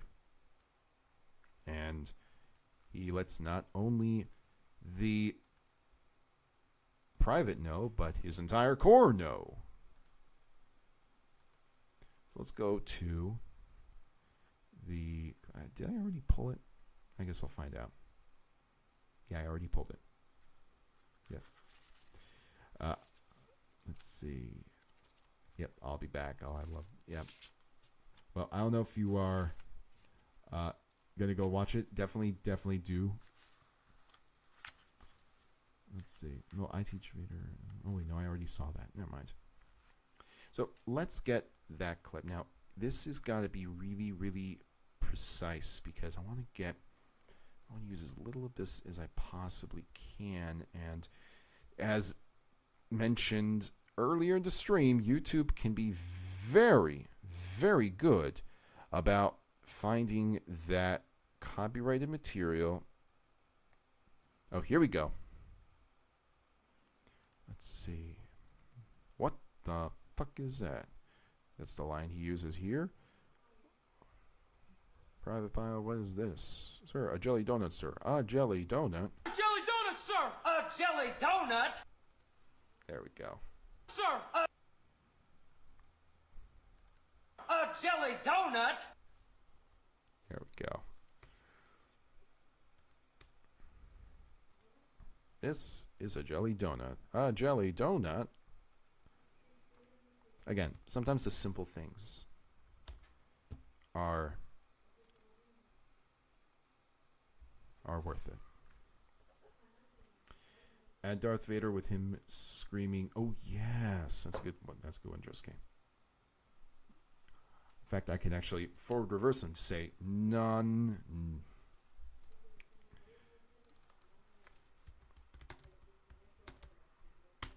I love it. I enter Darth Vader, and that's one of the first things.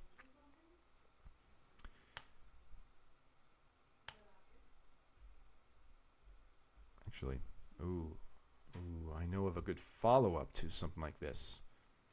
I know of a really good follow-up. So let's pull this into 4K video downloader again. 240p, who cares? This is going inside a microwave. After it's been in a microwave, it'll probably be even worse.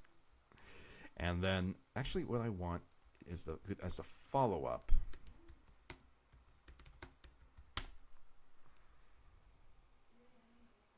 Let's see.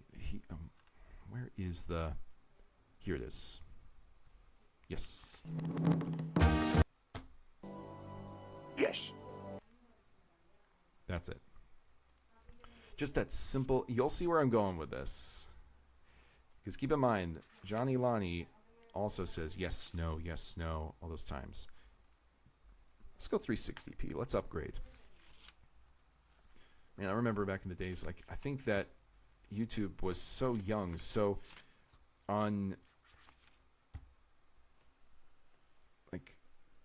unprofessional. And when I say unprofessional, I mean, like, as far as what you could put up there, like HD videos they were not going to be prevalent on YouTube. So 360p or 240p, that was just a standard. I think I actually used 240p and 360p all the way up until maybe 2011 or something like that. That's when I decided, you know what, I think it's time I upgraded, because everything else is upgraded. But the only reason I ever stuck to those qualities was because it was easy to render.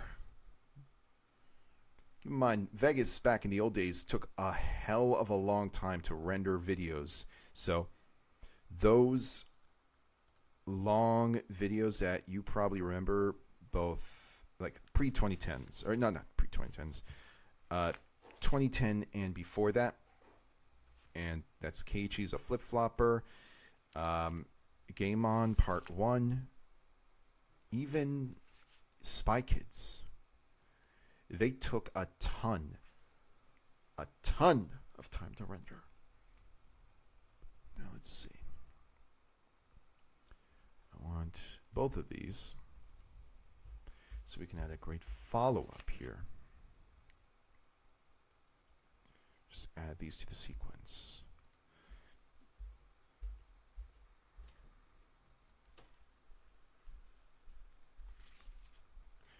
Let's see.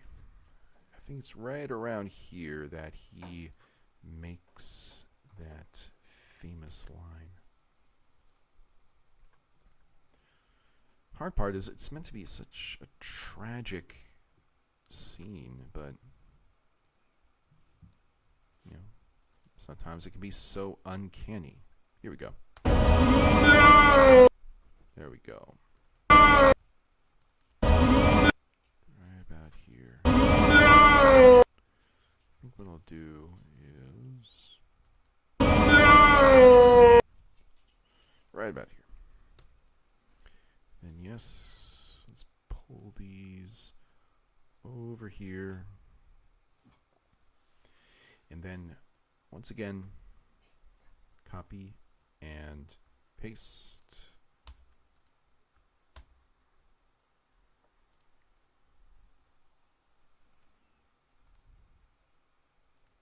Now, this is one I'm going to have to use a little bit of a mask on, either a mask or a cookie cutter effect.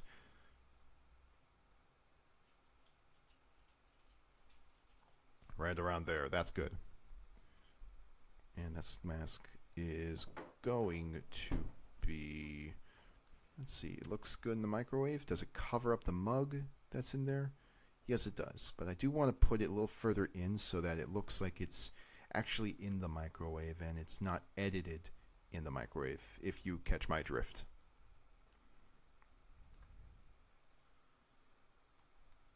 There we go. I still never watched Full Metal Jacket. Should probably make time for it. Absolutely. I'll say this. The movie is very different when you complete its first half, because this is a movie that has two halves. The first, actually, I won't go into what those halves are, but the clips that are the most prevalent, the most shared, are the ones from that first half, especially the first 10 minutes. I mean, the first 10 minutes with R. Lee Ermey and his performance as the drill sergeant are so iconic. I rewatched them every now and again because of how just natural it all looks. It's so, like, I sometimes watch these videos of former Navy SEALs or former drill instructors reviews scenes in movies and tells you how realistic they are, little things like that.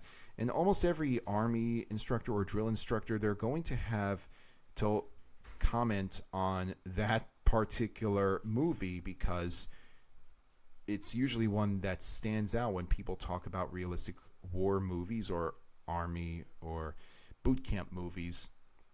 Almost, actually, yeah, no, not almost. Every single one of them has nothing but good things to say about the realism and how natural that movie scene is. Like, I don't know if you know the story, but that man who plays the drill sergeant, R. Lee Ermey, was not supposed to be the guy who was billed as the drill sergeant. It was supposed to be somebody else, and R. Lee Ermey was meant to train this person how to be a drill sergeant. But Stanley Kubrick, just watched what Ermey could do and said, you know what, just let's use you. Let's put you into the film. And a lot of what happened, a lot of Ermey's lines were improvised, completely improvised. And he improvised a lot of his scenes. He improvised a lot of his actions. And it made it so wonderfully colorful. In fact, I think that for those first 10 minutes are some of the best of cinema in general. I mean, even the way that the movie is shot, like the way that the camera is focused on each character as they are speaking, as they are in a certain position in the room. Kubrick was such a wonderful filmmaker. Moments like yes, no, they really are setting themselves up. Absolutely are, yeah. And we're going to be using a lot of these setups. Like, for example, here's what I have been building here. Let's soften this because this is loud. This is loud.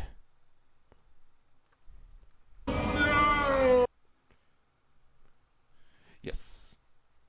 Okay, so actually I think it would be a lot more effective if we put the Yoda one before the Darth Vader one, and you'll see why. Just oops. There we go. There's nothing up, nothing down. Good. Just grab this and pull it before. So that it looks like. So now Yoda is coming before Darth Vader. Now what I want here is to go to these yes, no, yes, no's. Yes, no. Yes, no, yes.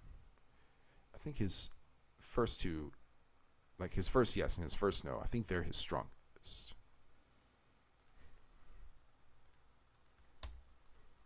Yes. No. Actually, I think that there could be a better no. Yes, no, yes. This is a better no. No. This is a much better no. No. There we go. That's brilliant. That's brilliant. Let's pop it on in. No. Yes, no. Perfect. Oh, I need to get that yes.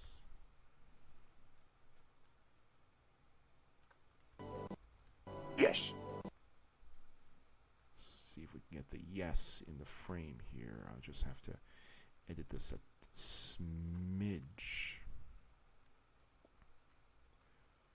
Here we go. Yes. Perfect. And then we take the no, put it there. No. And then he shuts the door. He opens it again. There's Darth Vader. I'm just going to soften the ending to this. Yes. There we go. Excuse me. Oof. There we go. Oh, man. Saw an interview with Mark Hamill from long ago, and he said Harrison Ford threatened to force George Lucas to read his own lines at gunpoint. Wow. Holy smokes. Holy smokes.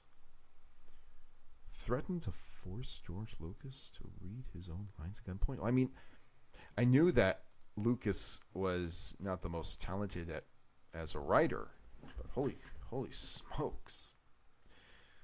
Man. This might take some setup, but having him go yes, no, and then have various characters like you're doing now with Vader getting increasingly intense with their yes and no's. And if he has a stop than having him just cut it off. Yeah, that's another thing. I'm a man. Man, sometimes when we get all of these options, all these ideas that we could implement, it makes it so that we have to revisit a lot of these jokes in the video. Nothing wrong with that. Nothing wrong with that at all. So, yeah, it will take some setup. Yes, no, then having various characters like you do in Vader getting increasingly tense. Now, I believe that, like, when you say a stop, are you talking about J-Lo? Let's see. He does have the word stop. 647 is when he uses the word stop. And 647.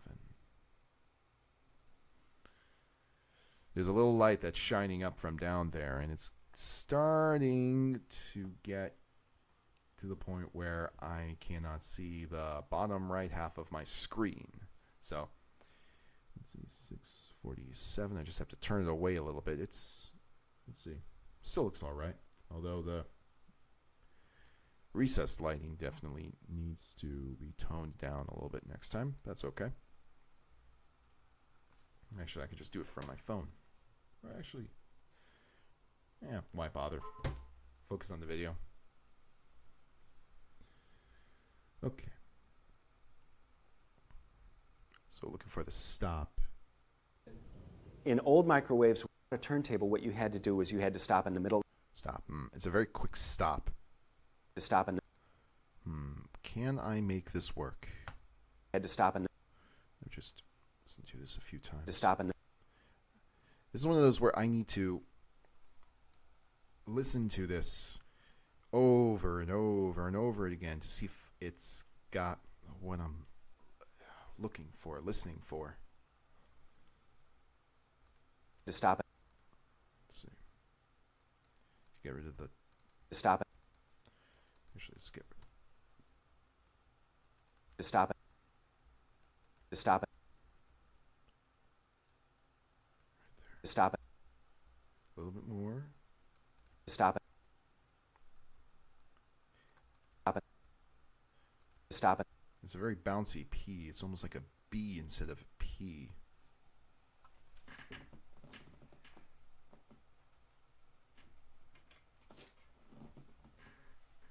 Something fell. To stop it. To stop it. Okay. I think this could still work. I don't think we need a harder P sound at the end. I think it's good the way it is. So let's keep that stop in there. Just a jump cut to the blood petri dish from John Carpenter's The Thing and the loud screeching sound, jump scare. I've not seen that. That's probably one that I do not want to react to on stream, so let me write that down. So the blood petri dish from The Thing.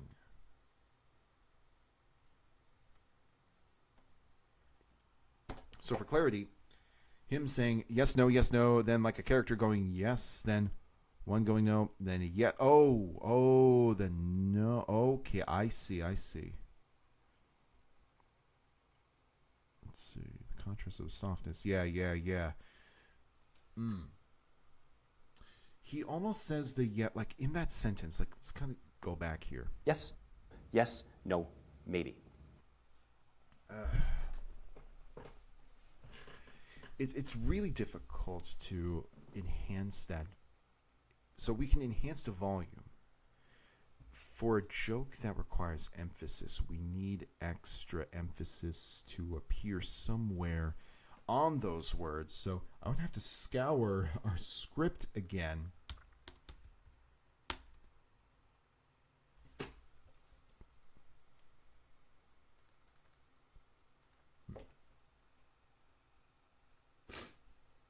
And unfortunately, he doesn't make any yes.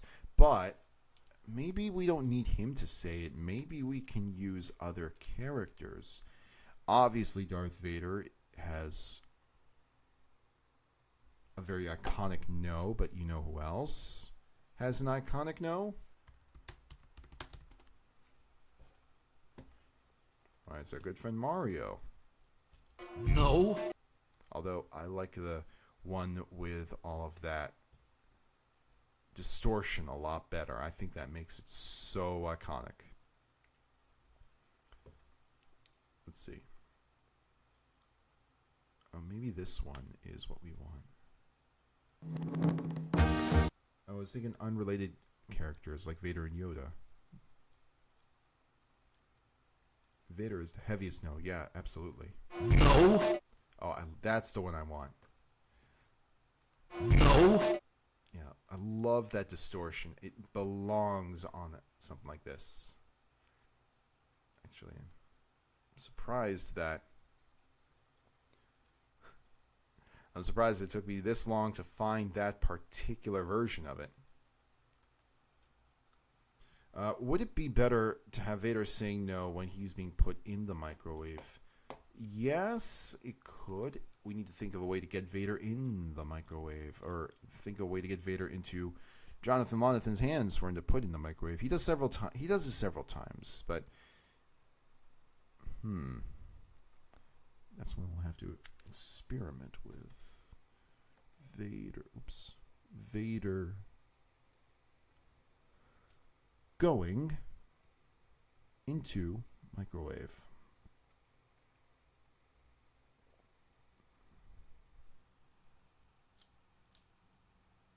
There we go. Dude, that's even better. If you can get yes and no from other YouTube Hoop characters, it would be perfect. Yeah, I mean, you have the no from Hotel Mario, and then there's several yeses that I can think of, but I think the most... What in the world? Can I not type anymore? There we go. Most iconic one. Use your... What? Be hasty. Not until I see those street fighters pummeled to dust, which should be any moment now. Yes! Yes! Yes. Yes. Now, there is another yes that will also suffice. Maybe not as popular, but it's a yes that's spoken by Dr. Rabbit. I think that M. Bison is definitely going to be the king of the yes here. So let's import those sources into our timeline. Let's see, what was the Bison one called again? M. Bison, that's right. Which is weird because...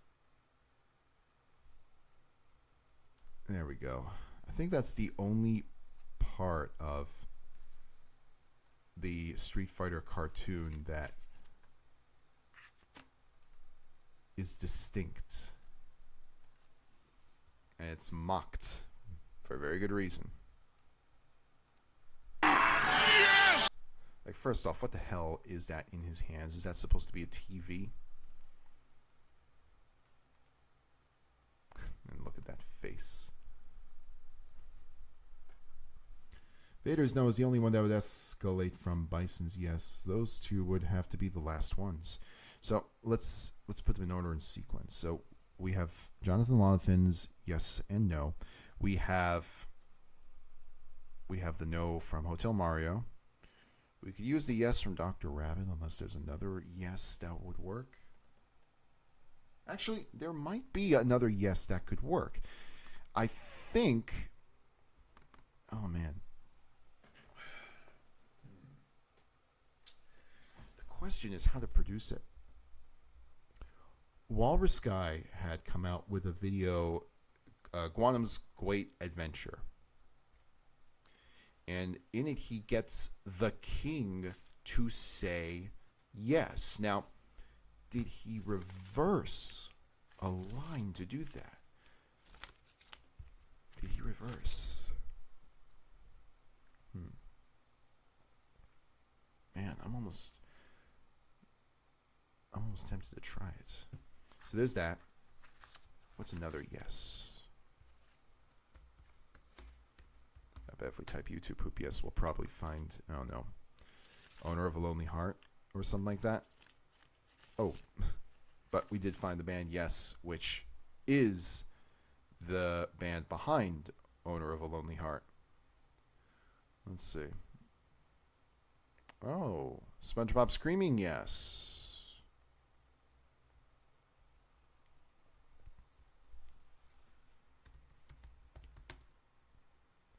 Zim, Invader Zim saying yes.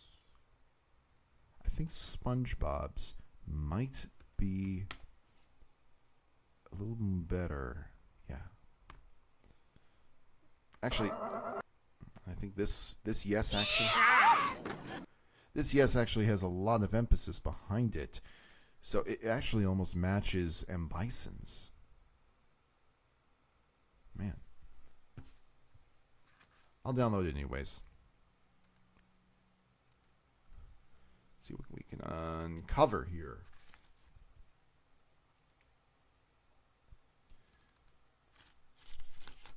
Let's see. Please, I'm going through all the CDI lines in my head right now. Geez, the Christian around here. There is no time here. No.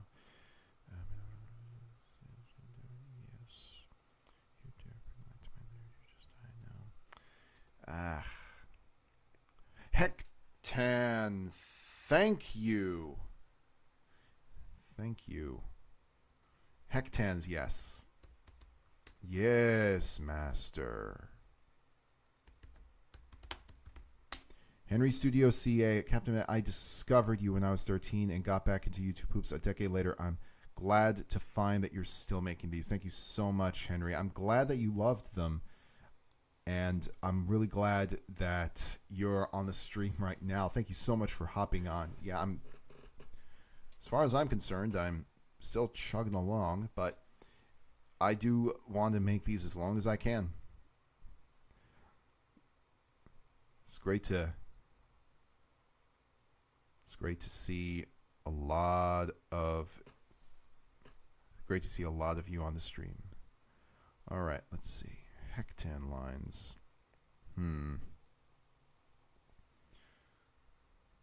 I might just have to... Actually, no. I do have the full version.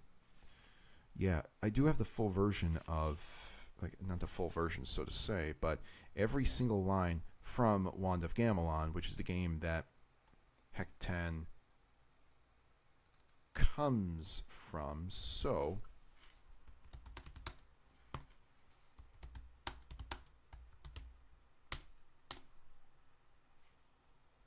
Here we go. I don't need the green screen. I need the, let's see, whole tutorial, all Wand of Gamelon cutscenes. There we go. Japanese 1-point lesson. Getcha. Oh, yes. That's another. Okay.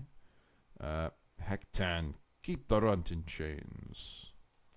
Whatever happened to the Rattle Me Bones guy? You're talking about Rice Snot? Well, Rattle Me Bones guy is, by the way, is Insector. We were actually just talking about Insector earlier. So you have Rice Snot, who is still producing videos on this channel, albeit maybe a little less frequently, but almost always comes out with a Halloween video. But you also have Ice Snort. And you have a whole treasure trove of the Miser videos, which are always renewed around Christmas.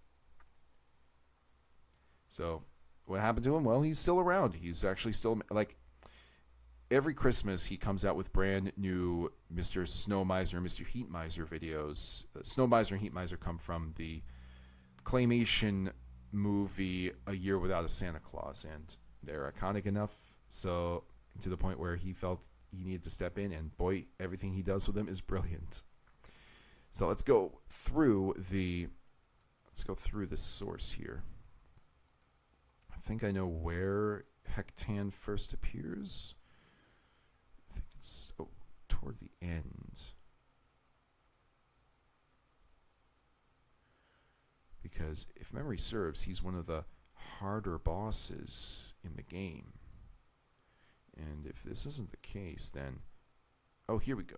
Oh, no, that's not Hectan. Yeah.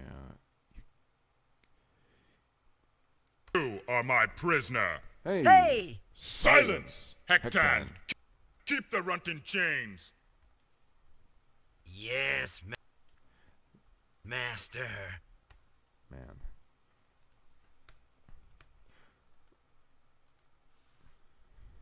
Here we go. Hectan. And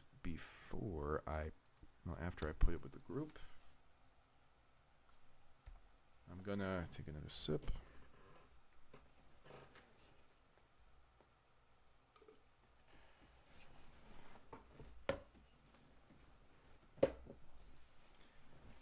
I go through water like mad every day.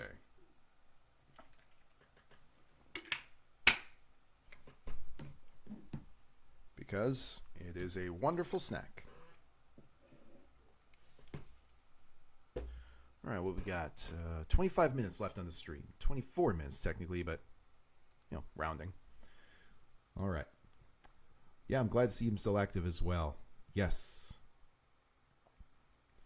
Oh, man. You've killed me. Good.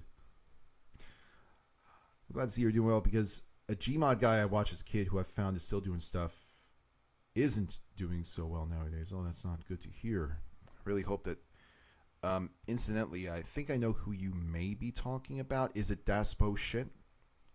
I hope he's doing really well too, because I watched his videos a lot, very early on. He made some really funny stuff. Man, there were so many wonderful creators. So we've got all those clips. What can we do here? Let's see. I'm just going through my little list. Oh, I have to cross off the Jelly Donut scene. And, no, JS Xanatos. Okay. Where do I know that name from? Have I seen one of their videos before? Well, either way, I have to wish them the best. I really hope that they are, I really hope they're doing hope that they're going to do better soon. Okay, so this was a mistake. Another mistake. Okay. There is a sentence mix that I did want to put together. I thought Bullshit died. Did Das Bullshit die? Oh god, I really hope that wasn't the case. I know that there was, very little in the channel and that he had to stop his Patreon, but I don't know exactly what had happened. I thought that he just became bogged down with work in the real world. He did G-Man Squad, Source Wars, and the Counter-Strike for Kids. Oh, did he do Counter-Strike for Kids? And he also did YouTube Avenue, which was a wonderful series. All right, so let's see. There's a sentence mix that I think I can end the stream with in time. It's going to appear early, like the source of the sentence mix is going to appear very early on in the videos. So we need to go to mistake. 2 instances of the word mistake, one of which appears at 17 and then 3:13. What is my favorite Pokemon? That's a good question. I'm going to go with Doug Trio. When I played Pokemon Red, I almost always had Doug Trio in my party. I thought that the most awesome move in the game was Earthquake. Earthquake and Dig. Because with Dig, you go underground for one turn and the opponent misses. And I thought, keep in mind, very often I played against NPC trainers. I thought that the trainer must be so pissed off that I got the Doug Trio to go underground and have him miss his attack. I think they might be confusing Bullshit with Kitty0706. He did die. Bullshit quit when he got a job. Yeah, I know Kitty because I think Kitty made a YouTube poop or two in addition to his Gmod videos. Oh, man. When it does, it really hurts. Another mistake in microwaves. Yes, mistake. I have a little tray of yes and no things here. Okay. Another mistake in my... So this is actually something we're going to piece together from, like, there's no concrete sentence that we're going to be pulling from. We're just going to be pulling from bits and pieces throughout the video with just my pop filter. Mistake in my microwave. Mistake. There we go. Cut. And let's see. Let's pull these all the way over here and drop it here. So we're going to make him say this was a mistake. We can use that for several possible instances, like during several instances during this video, maybe one really good instance, like when he puts the jelly donut into the microwave and hellfire explodes, something like that. I love having these all this ammo that you can use in a YouTube poop. Even if I don't end up using it at any point in the video, it's still fun to have. I mean, the thing about this style of editing is that if you go to one of my videos that I made in 2021, it was a contest entry for, let me just pull it up here.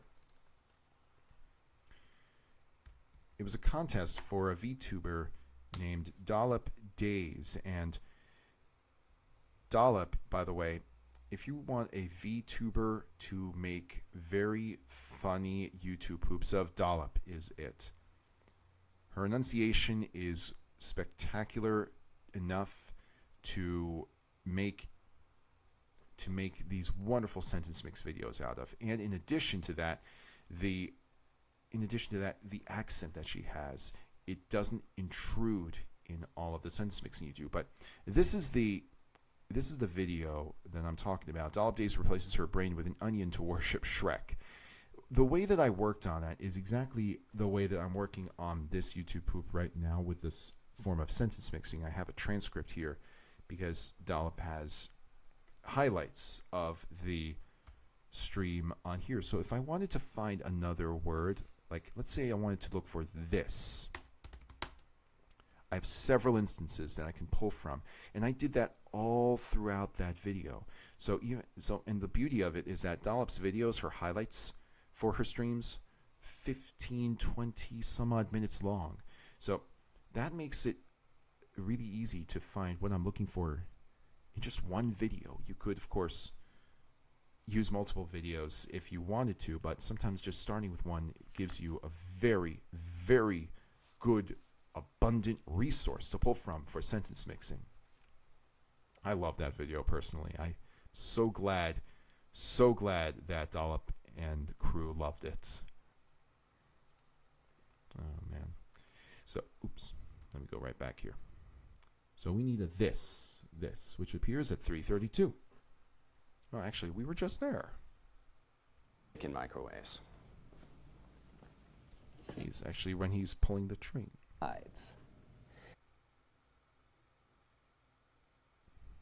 They will be heating this. Everybody knows about this, but we'll talk about it again. Because the microwave. All right, so, I need this to be a little stronger. I need a different form of that. I need a different enunciation of that word. This. I think I'll get that right around the 341 mark. And the eggshell, but the eggshell isn't going to do anything. Now, they are also going to act on the eggshell, but the eggshell isn't going to do anything. Do act on the insides. They will be heating this. Now, actually, I think that was the second iteration. I need the first iteration. About it again. Because everybody knows about this, but okay, so that won't work. I need a this that's strong enough to start a sentence. Personally, my favorite of your newer YouTube poops is probably the Ice Age one, Ice Age. I love that one too.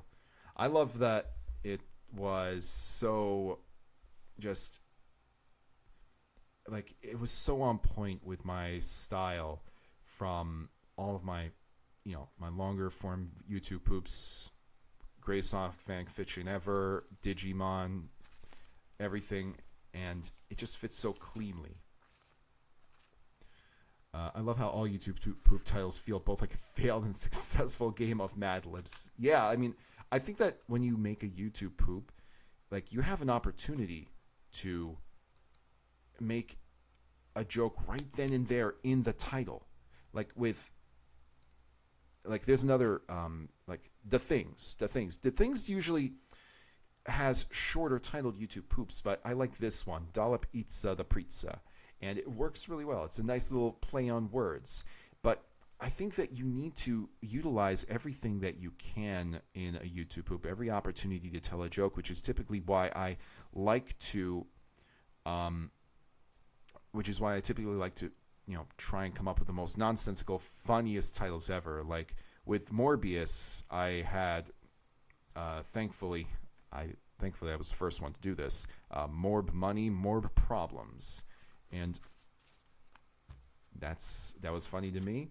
I loved it. I thought it made a great title. It stands out for sure. So if you're making a YouTube poop, think about, sometimes it never hurts to put some extra effort into thinking of a really good title. Is In the Name of Your King still your most hated movie? No, not anymore. Because it's one of those movies that I've come to realize, I can't hate it. Even though I can dislike how it was financed, I can't hate the product as a whole. I think that there are movies that are abundantly worse, including some Bollywood movies that portray women as abysmal people that should be shunned. I kid you not. That makes In the Name of the King look tame by comparison. In the Name of the King is just a bad movie. It's badly acted. It's got most of the effects are bad. But I also think intention goes into it. And if your intention is to belittle, then you, congratulations, have won a giant shit-stained award from me. Holds a picture of National Dex. Game Freak isn't going to do anything. Interesting. Game Freak isn't going to do anything. I wonder if that's a possibility. Game Freak. Does he use the word freak? I have to look. No. I probably have to sentence mix it, but right now I want to focus on this as well. Least favorite movie I've seen is Fantastic Four. Oh yeah, no, that one I don't blame you if you don't like that one, because apparently Stan Lee despised it too, and that's saying something. Let's see. I need another instance of the word this.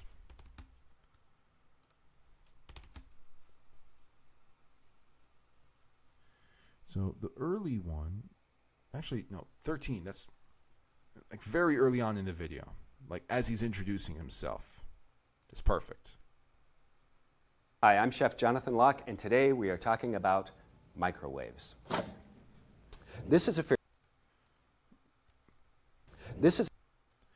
and he says it's really quick. I think I might be able to just pull this out of here and use that. If I can't, this is just fine. Like, this is a mistake can also work, as well as this was a mistake. You can think of all sorts of different ways to implement it. So let's keep the is in there. This is a. And he even says this is but it's blending into another consonant sound. This is a. Let's see if I can make it sound better. This is a.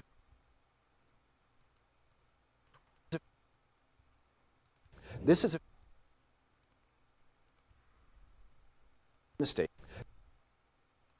Let's see. How does this sound if I were to put it all together? Mistake. This is a mistake. This is a mistake. That K sound. Mistake. There we go. This is a mistake. There we go. Look, I love it. I love it when a plan comes together. I love it when it works especially. So let's also pull the word was so that we've got some flexibility. Like he could do something that is a mistake and then after the fact say, this was a mistake. Oh, this is it, Luigi. That's another thing. Pulls out a steak. This is a steak. Pulls out something dumb. This is a mistake. I wonder what... Ooh, man. What's a really... Oh, man. I can think of, like... it could be a movie. Like, this is a steak, and this was a mistake. What could be a... Like, what is a... I mean, Morbius comes to mind. He could put out the Morbius Blu-ray or something like that and say... Let's see. Or My Little Pony Season 8. Another possibility. Although I don't really have that much of a connection with anything My Little Pony anymore. I barely had a connection to begin with. I don't know about barely. I did see 2 seasons of it. So let's go for was. 1225. There are 2 instances of the word was. And both happen in the latter part of the video. So 1146. 1146. Just take my word for it. Season 8 sucks. I guess I'll take your word for that. I mean, because I haven't seen anything on it, I would have to. I feel like I have to have a connection to it, and I just don't have that connection to pull off that kind of joke.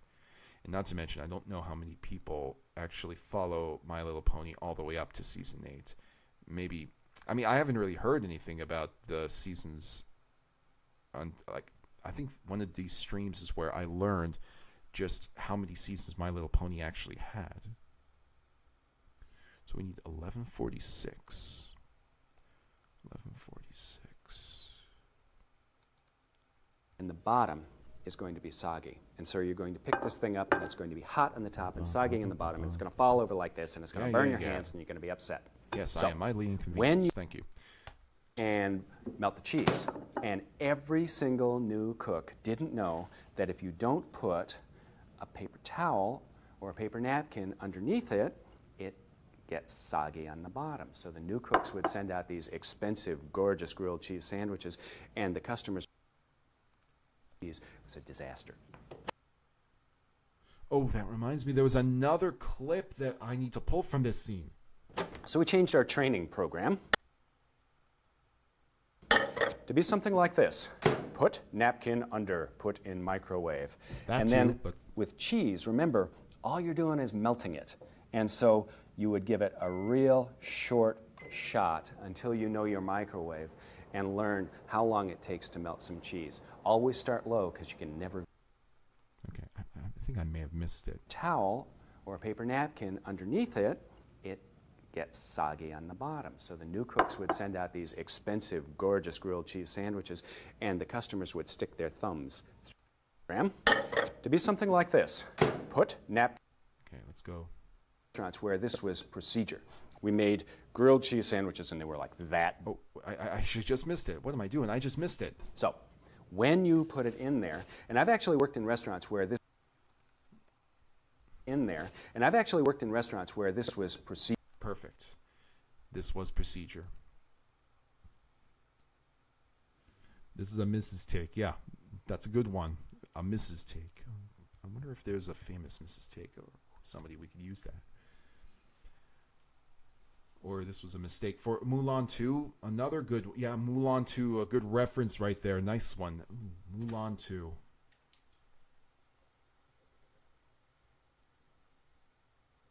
The problem is that all of the movies that I would consider the worst movies ever made, not like very few of them are Hollywood movies. They're almost all Bollywood movies. So I don't know how much of a connection there. Like I can barely think of. I mean, I guess worst movies ever made as far as a ill-conceived movie, but I think Mulan 2 would be a good reference right there. Real short shot, yes. And maybe Sailor Moon under the bread, mixing soggy into usagi. I'm a little bit unfamiliar with usagi. Let me just quickly. Is it what I think it is?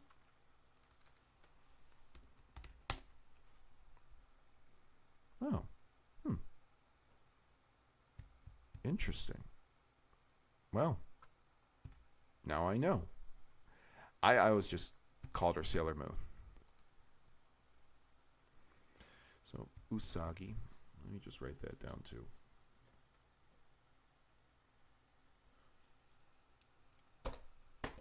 There we go.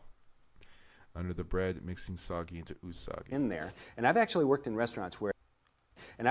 Actually, I also want to grab this. And I've actually worked in restaurants where... Just as simple, I've actually worked in restaurants. Yep. Sailor Moon's name in Japanese. And I've actually worked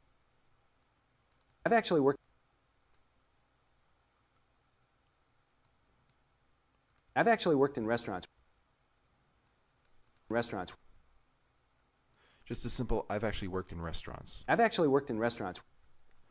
Yeah, something like this. That one line, I've actually worked in restaurants, can be so versatile after something so incredibly bonkers. In there. And but I want the was. Where this was. Oh my gosh. Oh, holy smokes. He says this was. Where this was. Ooh, that's so good. This was.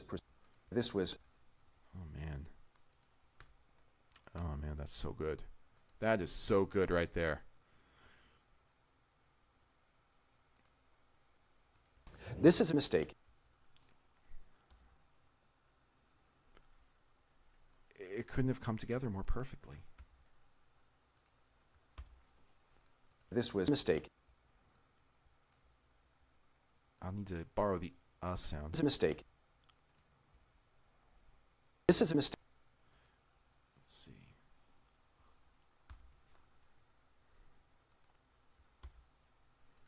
This was a mistake. I need to bleed this. This was a mistake. This was a mistake. This was a mistake. Maybe I should just make it a little bit more fine to see. Was a mistake. This was a mistake. Was a mistake. This was a mistake. This was a mistake. Yes, there we go. Sounds good enough to me. I've actually worked in restaurant rat-tat-tat-tat-toing. Ooh, I wonder if... How much time do we have? We have 2 minutes. Maybe I can find that. Well, I finished my YouTube poop on the collection of the great dance song, and now I'm remastering my YouTube poop on the Dark Side of the Moon. Nice, nice. Well done, Uncle LJ. I'm glad to see that things are coming along for you as well. Okay. Let's see. Maybe there is an instance. I would need to find an oing sound for any of this to come together, for that joke to come together. Journal. Let's see if we get it. He says going. He says going. It's the first thing that pops out.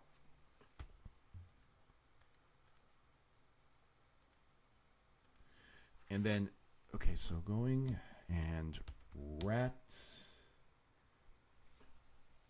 Let's see, is there a good instance of rat? Temperature is not good. Rather is a possibility there. The best instance is rather. All right, we've got 1 minute left. Let's see. Can we make Journal's idea come to fruition? We need to get to the 10-minute mark and see, because we have oing for toying. If we can get, if the rather that he says here is the way that it needs to sound, then this can work really so stupendously well. Let's see. And so if you're salting things and you're putting them in the microwave, rather than... Yes! Yes. I love transcripts. I love transcripts for this reason. and you're putting them in the microwave, rather Yes, we can take a sharp T sound and we can make rat-tat-toing. We can make rat-tat-tat-tat-toing. We can make any kind of toing. Only the freshest toing. Chef toing, ta-toing. And I might as well, it's 10 o'clock. I have to end my stream soon, but I'll just grab the other thing, the going. Maybe include the original rat-tat-toing audio if needed. I don't think it's needed anymore. I don't think it's needed. Going, I think actually 10:24. It's not too short. It's not too far after. Let's see if we can make this one tiny grab. 10:24. 10:24. Come on. There we go. There we go. and take a bite out of it, you are going to burn yourself. And I know. Oh, come on. Oh, man. YouTube transcripts interpreted gonna as going. Ain't precise enough. Yeah, that's just one of the things that we're going to have to deal with. But I am almost positive that there is an oing in there. We'll find it. No worries. Let me just write this down. Rat-tat-tat-tat-toing. I'm just writing in big chicken scratch that only I can read because that's how I do things. It's 10 o'clock, 10:01, where I am at least. Oh man, this was fun. I am so satisfied with how things are coming along.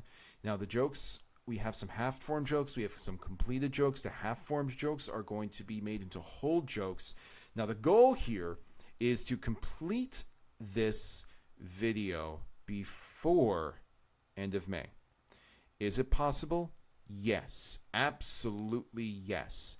Is it going to be something I can do on stream? No. So next week I will not be able to stream, but the week after that should be a go, and I will keep you posted on whether or not that is still going to be the case. But yeah, actually I should have zero problems doing that. So next stream will be June 1st, and we'll be doing a different source. What source? Well, we're going to have to find out. One thing I want to do is I want to revisit a video that I had started and pick up where I've left off. Could be Velma. It could be the coffee shop. It could be Beyblade. I know that there was a lot of excitement around Beyblade. I think that would be swell. The only thing about Beyblade is there are some things that I do want to keep under wraps because there are some jokes that I really do want to keep as much of the larger stuff under wraps, but the Velma one may be, although, oh no, the problem with Velma is that it's owned by Warner Brothers, so that's just a copyright strike waiting to happen. But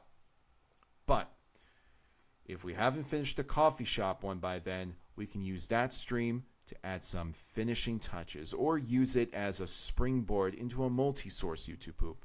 Who knows?